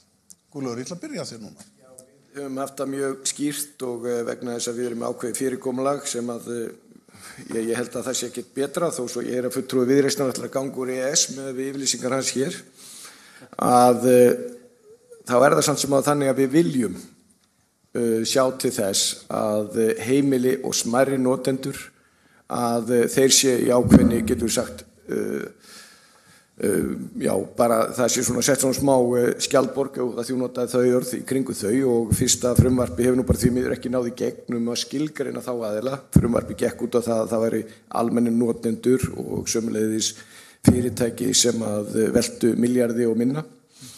Og síðan var annað á þingmálaskrá frumvarpum það útfærsluna hvað það varðaði og ég tel afskaplega mikilvægt að við klárum þetta því að þó að fólk sé í einhverju afneitun að þá það nú bara þannig að við erum farin að fylgjast með stöðunum í lónunum bara eins og maður fylgdist með hérna í svarthvítir æsku sinni hérna bara stöðun á þorskstofninum. Og það vegna þess að við höfum gert ótrúlega lítið í raforkumálum í 15 ár og gerðum ekkert fyrir við tókum upp á þessu kjörtímabili í jarðvarmamálum í 20 ár. Og þeir sem horfast í augu við þetta, að þeir munu keyra þjóðina í mikil vanda. En stuttarsvarið já, höfum við gert eitthvað í þessu? Já, náðum við að klára í þinginu? Nei, en ég mun gera allt hvað ég get saman hver ég verð til þess að klára þessi mál. Fínt, takk. Þórunn og svo Halla. Já, það vill þannig til að ég á sem þingflokki Samfylkingarinnar flutti 2 á þessu kjörtímabili tillögu breytingar og raforkulögum einmitt til þess að tryggja forgang heimila og í raun allra annara en stóriðju í landinu að raforku. Þetta síðan verður að frumvarpi sem að ráðherra flutti. Þetta er nefnilega sýnir kannski sko hvernig þetta kjörtímabil hefur verið af því það hefur eiginlega hvorki gengið í rekið og ekkert gerst. Að sjálfsögðu hægt að tryggja raforkuöryggi heimilana og fólk verður bara að kynna sér EES-samningin aðeins betur ef það heldur að það sé ekki hægt. Það í okkar höndum að gera það, við þurfum bara að gera það, það hefur bara ekki verið meiri hluti á Alþingi fyrir því að gera það. Og þá tækifæri til að laga það bara, allar gjörðu vel. Já, smá sögskýring, þetta var tryggt til 2003, en einmitt þegar við byrjum að innleiða Evrópulöggjöfina, þá var svo ábyrgð tekin af, þannig að þetta dæmi áhrif Evrópulöggjöfar á auðlindamál, þannig að þið heyrið það líka. En það tækifæri til að gera betur og ég hef verið óþreytandi sem orkumálastjóri að tala fyrir og koma fram með leiðir og ég hvet ykkur bara til að lesa það margar greinar sem liggja fyrir. Ég held að þetta sé lykilhagsmunamál. Það þarf ekki að vera þannig að stórir notendur keppi við þá minni. Það á ekki og þarf ekki að vera þannig. Og ég held að þeir sem ekki tilbúnir að setja slíkt frumvarp í gegn, það vegna þess að ég velti því fyrir mér, hvort að það sé vegna þess að þeir vilji að sé skortur á almenning. Því að skortur á almenning þýðir hærra raforkuverð og kannski það hagsmunir einhverja að heimilin upplifi að það sé skortur á þeim endanum. Þannig að þetta forgangsmál hjá Framsókn, forgangsmál.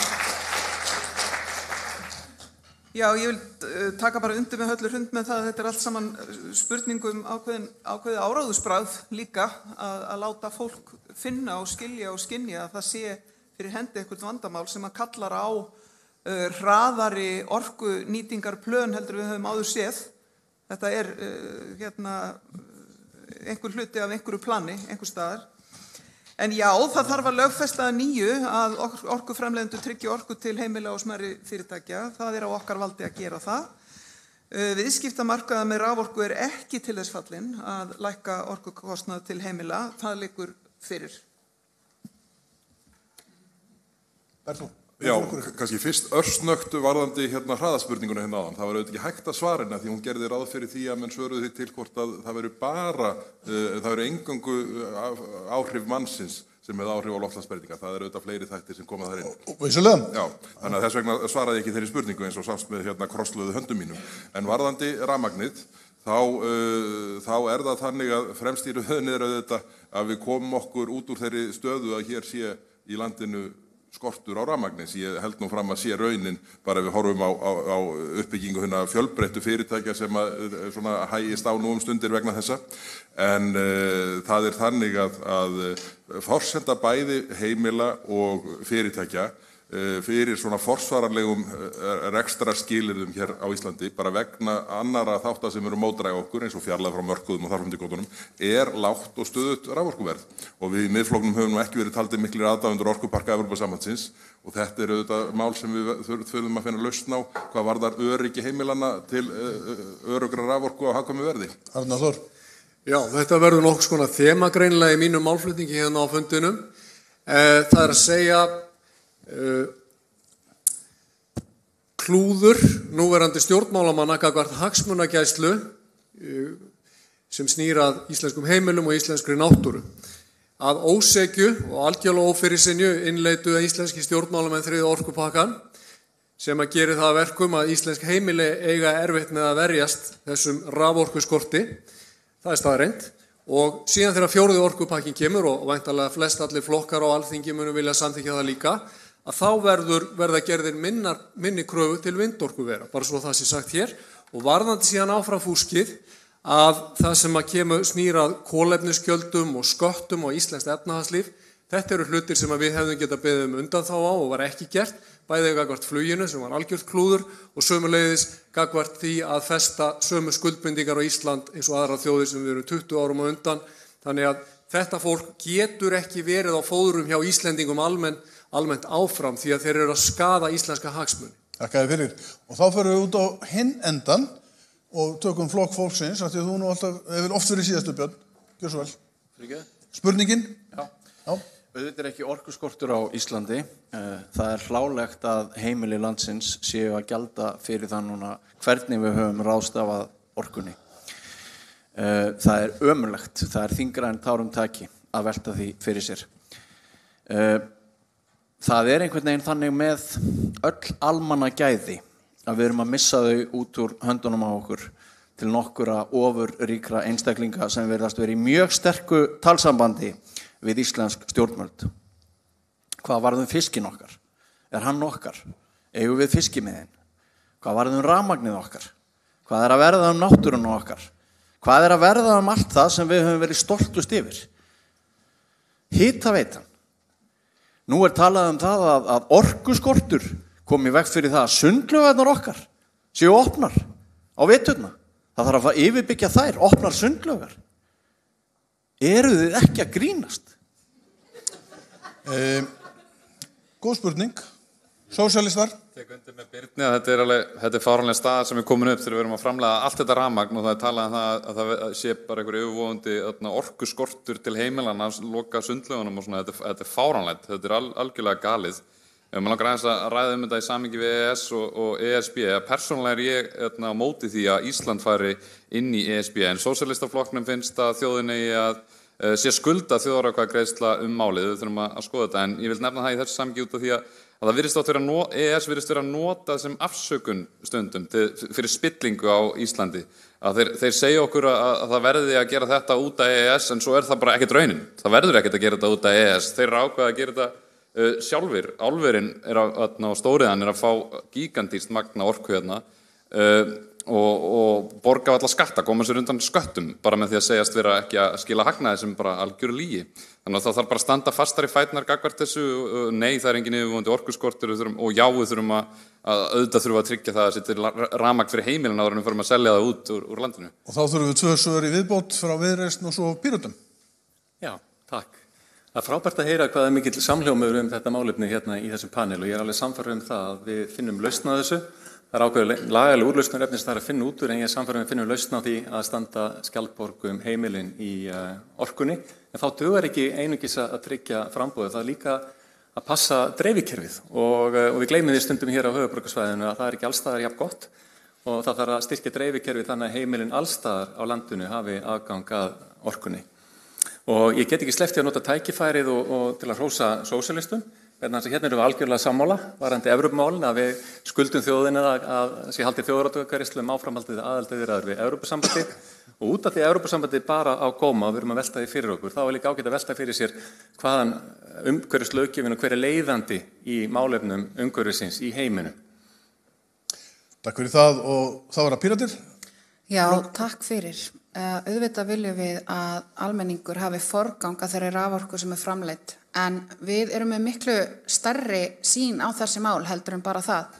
Við tölum fyrir að breyta þessari endalausu áherslu á hagvöxt ofan og færa okkur frekar í átt að velsældar hagkerfi, minnka umsvif hagkerfisins, hætta þessari ofurtrú á að hagvöxtur sé það eina sem að myndi gott samfélag. Við höfum séð það breytast á vegum AGS og öðrum alþjóðastofnunum, þessi tröllatrú á nýfrjálshyggju og að niðurskurðarstefna sé rétta leiðin til þess að takast á við krepputíma og við getum verið fyrirmynd annarra þjóða að sældarhagkerfi sé rétta leiðin áfram til þess að búa til sjálfbært samfélag sem að notar orku í takt við þörf sjálfbærs samfélags. Við getum dregið saman allar þessar spár sem segja fyrir það að við séum á leiðinni í einhverja orkukreppu, gera ráð fyrir óbreyttri iðnaðarstefnu hér á Íslandi, gera ráð fyrir því að orkuskiptin fara allir nýja rafbíla í staðinn fyrir frábærar og grænar umhverfisvænar samgöngur, almenningssamgöngur, gera ekki ráð fyrir því að við draugum saman í stóriðju og mengandi iðnaði hérna á Íslandi, gera bara ráð fyrir óbreyttum vexti út í hið óendanlega. Við viljum snúa þessu við viljum fara í raunverulega stefnumótun orkuþörf til framtíðar í sjálfbæru velsældar hagkerfi sem fókusar á eitthvað annað en að framleiða meira drasl í ár heldur en í fyrra. Takk. Takk fyrir. Og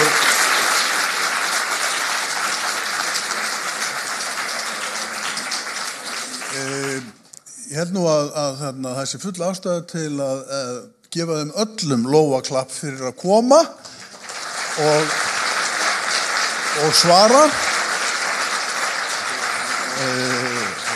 Kær þökk, það var mikið metnaðarmál hjá okkur mörgum og líka þeim sem voru með okkur í streymi og sendin spurningar og fleira að setja umhverfis og náttúru, bara náttúruvinir í landinu kæmu þessum málum á dagskrá við þau sem ætla sér að sitja á Alþingi og vita það að þið verið ekki látin í friði á næsta kjörtímabili. Þið verðið kolluð aftur og aftur að þessu borði til að svara fyrir það sem er að gerast. Það er 1 mínúta eða 2 og það því miður ekki nóg fyrir lokaður sem ég gjarna vilja gefa ykkur. Eitt fróðleiksmóli frá mér í staðin fyrir að koma með leiðilega. Ég nefnilega, þið hafið öll heyrt jarðardaginn. Það er þegar að mannkyn hefur farið fram við þolmörk jarðar, fullnýtt þær auðlindir sem eru til ráðstöfunar. Í ár var jarðardagurinn 1. ágúst. Þá vorum við komin yfir mörkin og erum að taka út umfram. Það er svo draga út af reikningnum. Þú stalst frá mér!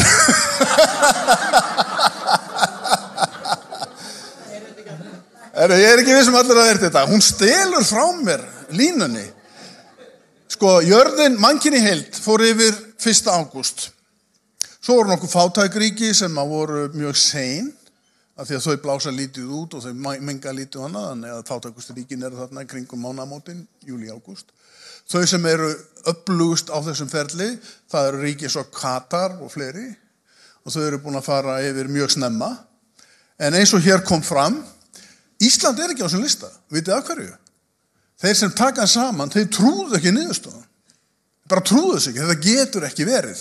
Og þá fórum menn að reikna og segja, jú, við erum að Ísland fer yfir jarðarmörkin 20. janúar í visst spori og þetta er þegar við segjum að við búum í framleiðsludrifnu hagkerfi þá er hin hliðin af því neysludrifið hagkerfi sem að setur okkur í fyrsta sæti á dagatali yfir þolmörk jarðar.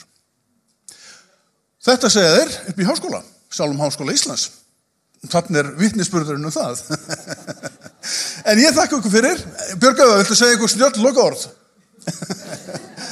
Nei, heyrðu.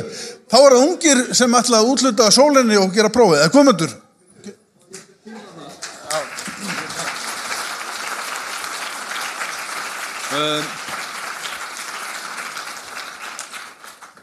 alltaf langað að segja þessi orð, farið ekki langt. Takk kærlega fyrir, kæru þátttakendur, kæru frambjóðendur. Þetta var skárri en ekkert, sem það besta sem ég get sagt. Og núna kemur að því, þetta bara eins og í Idol stjörnuleit og öllum þessum þáttum, við að setja sjónvarpsefni, það fólk heima í stofu, út allt land að horfa á okkur, búið að poppa og svona, lífrænt. Að við ætlum að fá Snorra Hallgrímsson og fleiri frá ungum umhverfissinnum hérna upp og þau eru búin að rýna stefnuskrár ykkar flokka og þau eru búin að rýna stefnuskrárnar og ætla að gefa einkunn og þetta er undir heitinu Sólin og þau verða hérna með sýningu á tjaldinu og það er erfitt fyrir ykkur að sjá það með augu ekki á hnakkanum. Þannig að þið megi fara niður ef þið viljið og setjast hérna með fólkinu í landinu í fremstu röð. Og takk fyrir og Sólin gjör svo vel.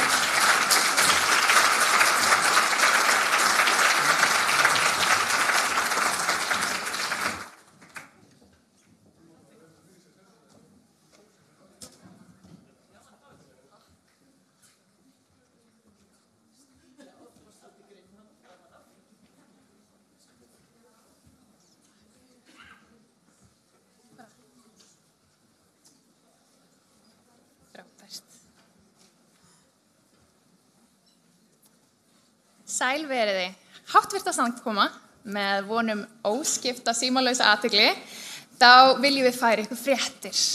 Þetta er sem sagt eitthvað sem að mörg hafa beðið eftir, en ég heiti Ragnhildur Katla og er fræðslufulltrúi umhverfissinna. Með mér er okkar nýi en vel verðskuldaði Snorri Hallgrímsson, forseti ungra umhverfissinna. Vegna þess að þingi var svolítið að flýta sér, þá höfum við framreitt þetta listaverk á örskamri stund og fengum ógurlega góða hjálp frá sérfræðingum og auglýsingafólki með okkur í lið. En þetta er þetta verkefni sem við viljum dreifa sem víðast. Þetta er til þess að hjálpa okkur venjulega fólkin að fóta okkur í þessum örlítið flóknu kosningabaráttu. Áður en við byrjum og til þess svolítið að undirstrika þessi orð, þá viljum við bjóða á svið Hanna Ædu. Hún er að fara að kjósa í fyrsta skipti og ætlar að segja okkur svolítið hvernig þetta er frá hennar sjónarhorni.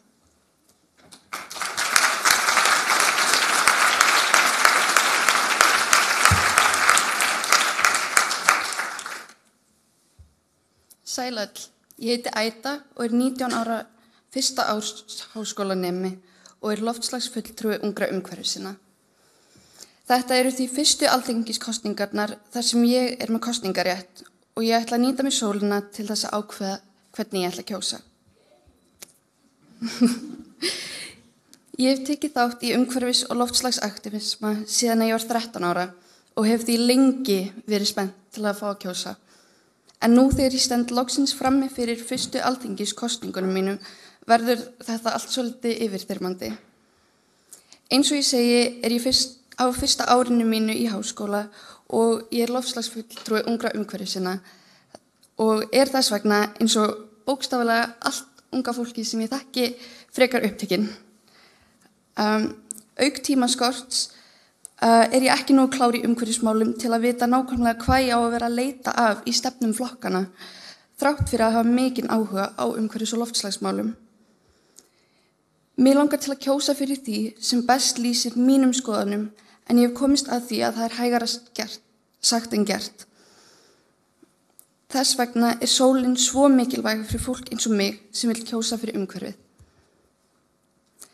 Það er margt sem þarf að huga að þegar verið er að kjósa í þessum alþingiskosningum sem ung manneskja, svo sem efnahagsmál og húsnæðismál, en að mínu mati eru umhverfismál mikilvægustu málefni þessara kosninga, þar sem ákvarðanir sem teknar verða á þeim málum á komandi kjörtímabilinu munu hafa gríðarleg og varandi áhrif á framtíðina okkar. Kjósum fyrir umhverfið og fyrir framtíðina okkar, kjósum með sólinni.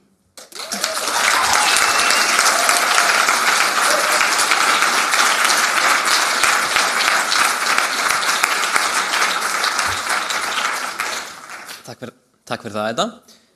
Nú, þó að það hafi farið skammarlega lítið fyrir þeim í umræðu síðustu missera, þá það alveg bráðnauðsynlegt að í komandi kosningu þá séu umhverfis- og loftslagsmál í brennidepli. Framtíð okkar allra veltur á stöðugu loftslagi og heilbrigðum hringrásarkerfum jarðar, eins og við vitum örugglega öll hér. Eitthvað sem verður meiri og meiri ástæða til að hafa áhyggjur af í að því virðist hverju vikunni og hverju mánuðinum sem líður. Eins og Guðmundur kom inn á hérna áðan, að þá stefnir í hitamet á ársgrundvelli á jörðinni annað árið í röð. Það inn í 15 mánuðir í röð sem fjallu hitamet á mánaðargrundvelli líka, sem eitt og sér alveg nógu mikið áhyggjefni. Sömuleiðis tekið að hægja verulega á sjávarströmmum í Atlantshafi og það sem meira að það nálgast ískeikilega vendipunkt. Það sem slíkum áhrifum verður ekki aftur snúið við og geti jafnvel hrunið alveg. Og við lærum nú öll strax í grunnskóla hvað golfstraumurinn mikilvægur einfaldlega til þess að Ísland sé byggilegt. Við lærðum það líklega flest öll nema kannski mér skilst Björg Eva og Stefán hafa verið í skóla áður en það séu svo gömul að þegar fæðst áður en skóla voru fundir upp, en það önnur saga. Ég ætla að leyfa mér að gefa smá samhengi og tala aðeins þetta verkefni og sólarkvarðan sem okkur svo kær. Hann var hannaður fyrir seinustu alþingiskosningar. Ungir umhverfissinnar funduðu þá með stjórnmálaflokkunum og áttu mjög gott samtal, en að eiga gott samtal eitt, en okkur langaði að fylgja því eftir og þá fæddist þessi hugmynd að búa til þennan kvarða sem hægt væri að meta flokkana eftir. Og þá var strax farið í þessa vinnu að það var boðaður almennur félagafundur. Á þessum tíma voru það 1200 manns, í dag telja þeir yfir 1600 og var öllum boðið að koma að borðinu til þess að segja hvað þeim finnst mikilvægt í þessum málefnum. Og þær hugmyndir voru síðan frekar mótaðar með hjálp sérfræðinga og með mikilli heimildavinnu í sólarkvarðan. Og hann var síðan kynntur aftur fyrir stjórnmálaflokkunum og tekið á móti hugmyndum, spurningum og gagnrýni til þess svona að tryggja smá sanngirni og jafnvel aðhald svona í báðar áttir líka. Og var og tilgangurinn með kvarðanum og með þessari vinnu alveg jafn mikið að hvetja stjórnmálaflokkana, hvetja ykkur sem hér setjið til dáða og til þess að setja þessi mál á dagskrá, alveg jafn mikið og til einhvers aðhalds. Nú vildi ég vildi mjög mikið að ég geti sagt að þessi kvarði væri orðin hálf úreltur. Og það sé margt þar inni sem sé einfaldlega búið að koma á dagskrá og búið að leysa. En svo því miður ekki. Við fórum yfir hann og það í reynd bara eitt atriði á honum sem á raunverulega ekki við lengur og var það stig fellt inn í og það eitt undirstig, það meira þess að bara eitt undirstig í þessum 76 punkta lista sem að gerir upp sólarkvarðan. Það var fellt saman í helsketið. Og gott að minnast líka á það að þegar kvarðin var gerður þá voru ákveðin atriði á honum sem voru þegar í lögum í einhverju mynd en þótti samt við hæfi að biðja sem stefnumál og það eru þá atriði sem að vantar annarkvort að innleiða, vantar fjármögnun eða vantar framfylgni. Og svipað uppi á teningunum með ýmis lög í þessum málaflokki og sem snerta þetta sem hafa komist í gegnum Alþingi á seinustu 3 árum. Svo ég tali snöggt aðferðafræðina.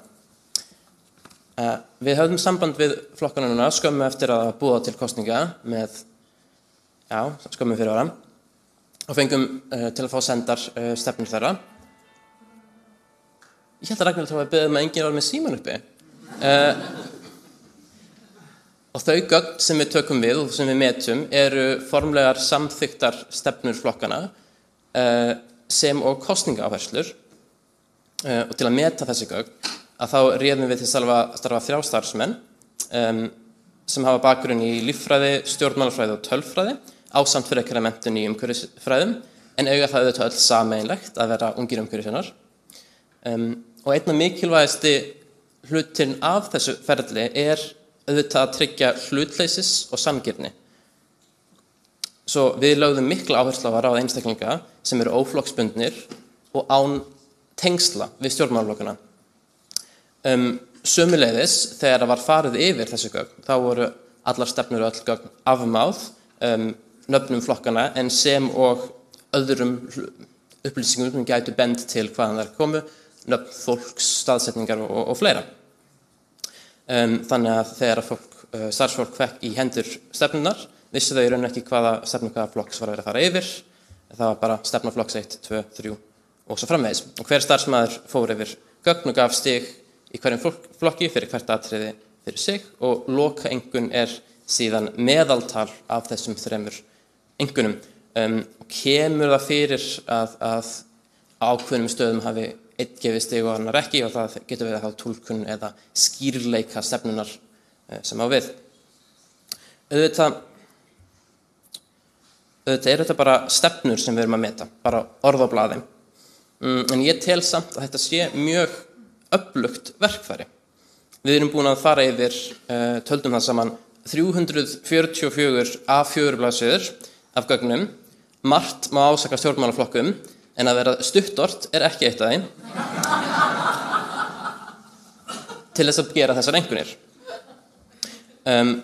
Ég ekki viss að það væri margir sem myndu leggja það fyrir sig að lesa þetta allt saman, en við erum búin að gera það og taka þetta saman á það sem við vonum að sé mjög aðgengilegur og mjög hjálplega máta. Takk fyrir það.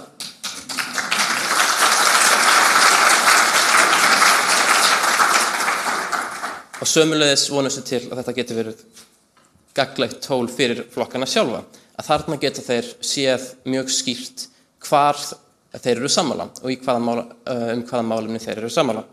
Og það getur auðvitað verið gott bæði ef vantar að skrifa stjórnarsáttmála eða ef þið vantar vin til að skrifa með frumvarp eða annað.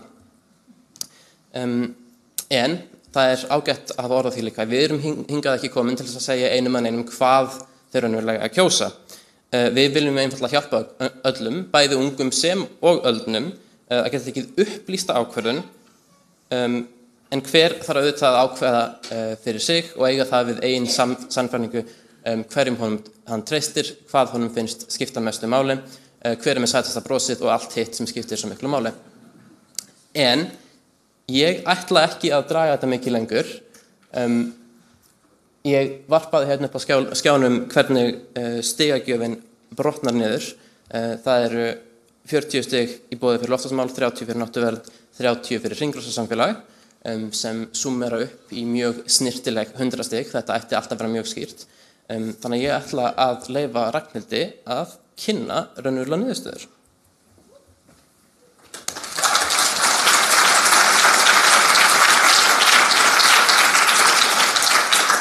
Að máli málana sem við erum öll svo spennt fyrir, vonandi bæði hér og allstaðar út allt land.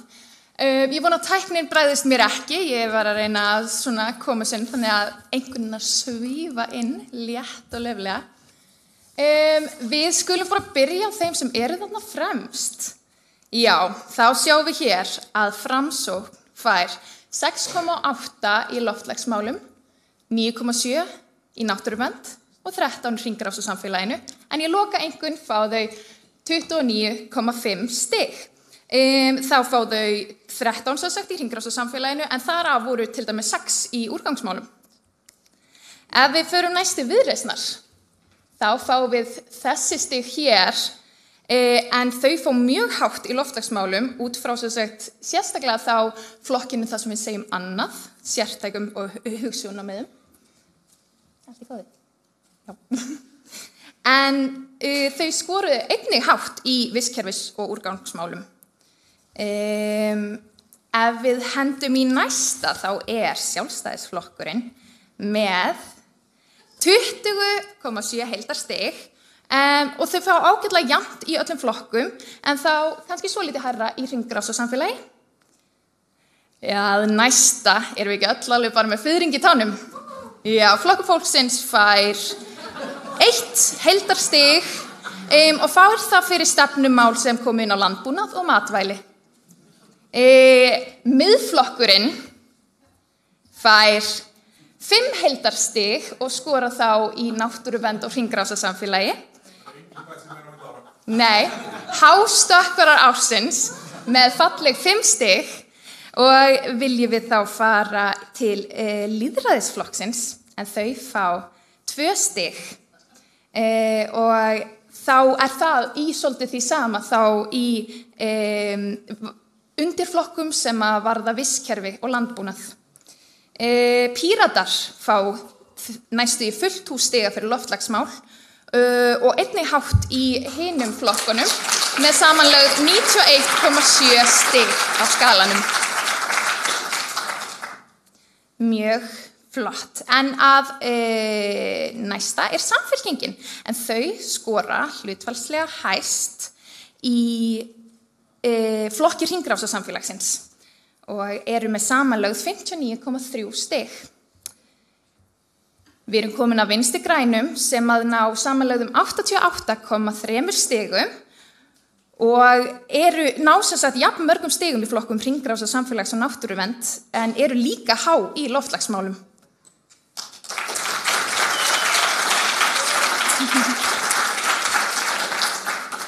Að sósíalistum þá eru þau, ég var ekki búin að íta nógu oft, hér eru þau með samanlögð 39,2 stig en eru þá líka á þeim vagninum að vera hlutfallslega hæst í hringrásar samfélagi.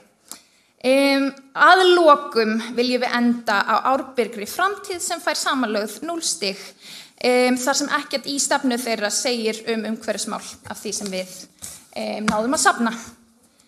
Þetta hægt að sjá ágætlega á frekar myndrænu riti sem að ég setti upp og já, þetta sem sagt okkar helsta tæki til þess að auðvelda okkur í það að skilja hvað eru þessi flokkar okkar að segja. Við erum líka með svolítið skemmtilega eins og nefnt var áðan varðandi hástökkvara ársins og fleira, þá erum við með sem sagt glæru sem að tala hvernig þetta miðað við síðustu kosningar. Já. Og þetta gleður okkur mjög mikið að sjá að það almenn og nokkuð sýnileg bæting milli ára og milli kosninga. Að sjá að margir og flestir flokkar bæta við sig alveg þó nokkrum stigum.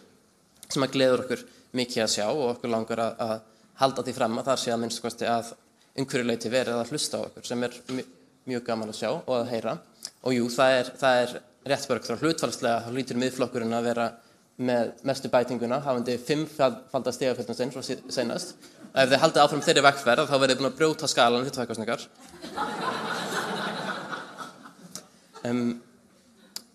Já. Einmitt, en hamfarahlýnun sem sagt samfélagslega kerfislægur vandi. Oft rætt vandan eins og hann sé ábyrgð einstaklingsins eða neytandans, en til þess að stemma stigu við loftslagsbreytingu þarf að breyta kerfinu sem forgangsraða hagnaði fram yfir sjálfbærni. Þau sem viðhalda kerfinu í núverandi mynd í stað þess að breyta því bera mesta ábyrgð á loftslagsbreytingunum. Það ábyrgð valdhafa að gera sjálfbæran lífstíl auðveldasta, ódýrasta og aðgengilegasta kostin og setja mengun og ósjálfbæri nýtingu auðlinda skorður með lögum og reglum. Við krefjumst þess að þau sem völdin hafa í samfélaginu beiti þeim til þess að bregðast við loftslagsbreytingum. Þetta eru mikilvæga kosningar að því við erum að nálgast 2030 og við höfum ekki verið að standa okkur. Bara nefna Kyoto-samningin og Parísarsáttmálann, við höfum farið yfir kolefnislosunarheimildir, við höfum mist jökla, votlendi, fjölbreytt lífríki, aukið orkunotkun meðal einstaklings og bara svo margt fleira. En öllum grænum skrefum skal taka fagnandi. Við erum líka upplýstari, fjölbreyttari, við höfum fólk sem tilbúið að taka slaginn og segja eitthvað. Sólin sem við erum búin að vera að predika hér okkar leið til að þrýsta á yfirvöld til þess að taka þessa ábyrgð. Stefnuflokkana eru opnar öllum til aflestrar og höfum tekið saman og fært ykkur á færibandi.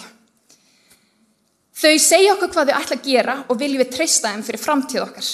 Ef þeim skít sama umhverfið, eru þau sannarlega ekki að berjast fyrir framtíð næstu kynslóða. Ef stefnuskráin segir ekkert verndun auðlinda okkar loftslags, þá þau gerð fyrir olíufusta og útrásarvíkinga. Því vil ég benda þér á að ef þú ert ekki einn á óvaltöldu, þá þau ekki að berjast fyrir þig eða mig eða börnin. Margir einstaklingar hafa komið að sólinni og hafa unnið mjög eigingjart starf við að gera þetta veruleika. Óeigingjart starf. Takk fyrir. En eins og við töluðum börnin hérna rétt áðan, þá erum við ekki með neinar gjafir til að færa en vildum samt færa flokkunum einhverja áminningu. Þannig að sem kennari í grunnskóla þá bað ég 3. bekk í Kópavogi að útbúa sólir til að minna ykkur á sólunum sem að börnin í okkar samfélagi hafa teiknað. Stendur takk fyrir að hugsa framtíð okkar.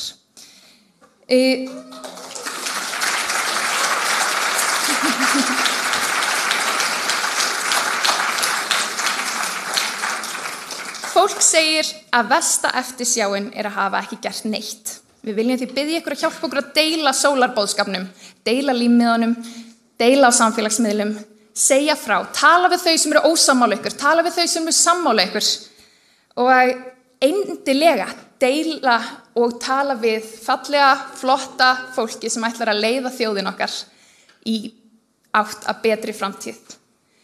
Við treystum þeim og viljum treysta þeim og ætlum að passa upp á að halda þessu áfram í umræðinni. Húsið okkar brennur og við verðum að gera eitthvað. Takk fyrir okkur.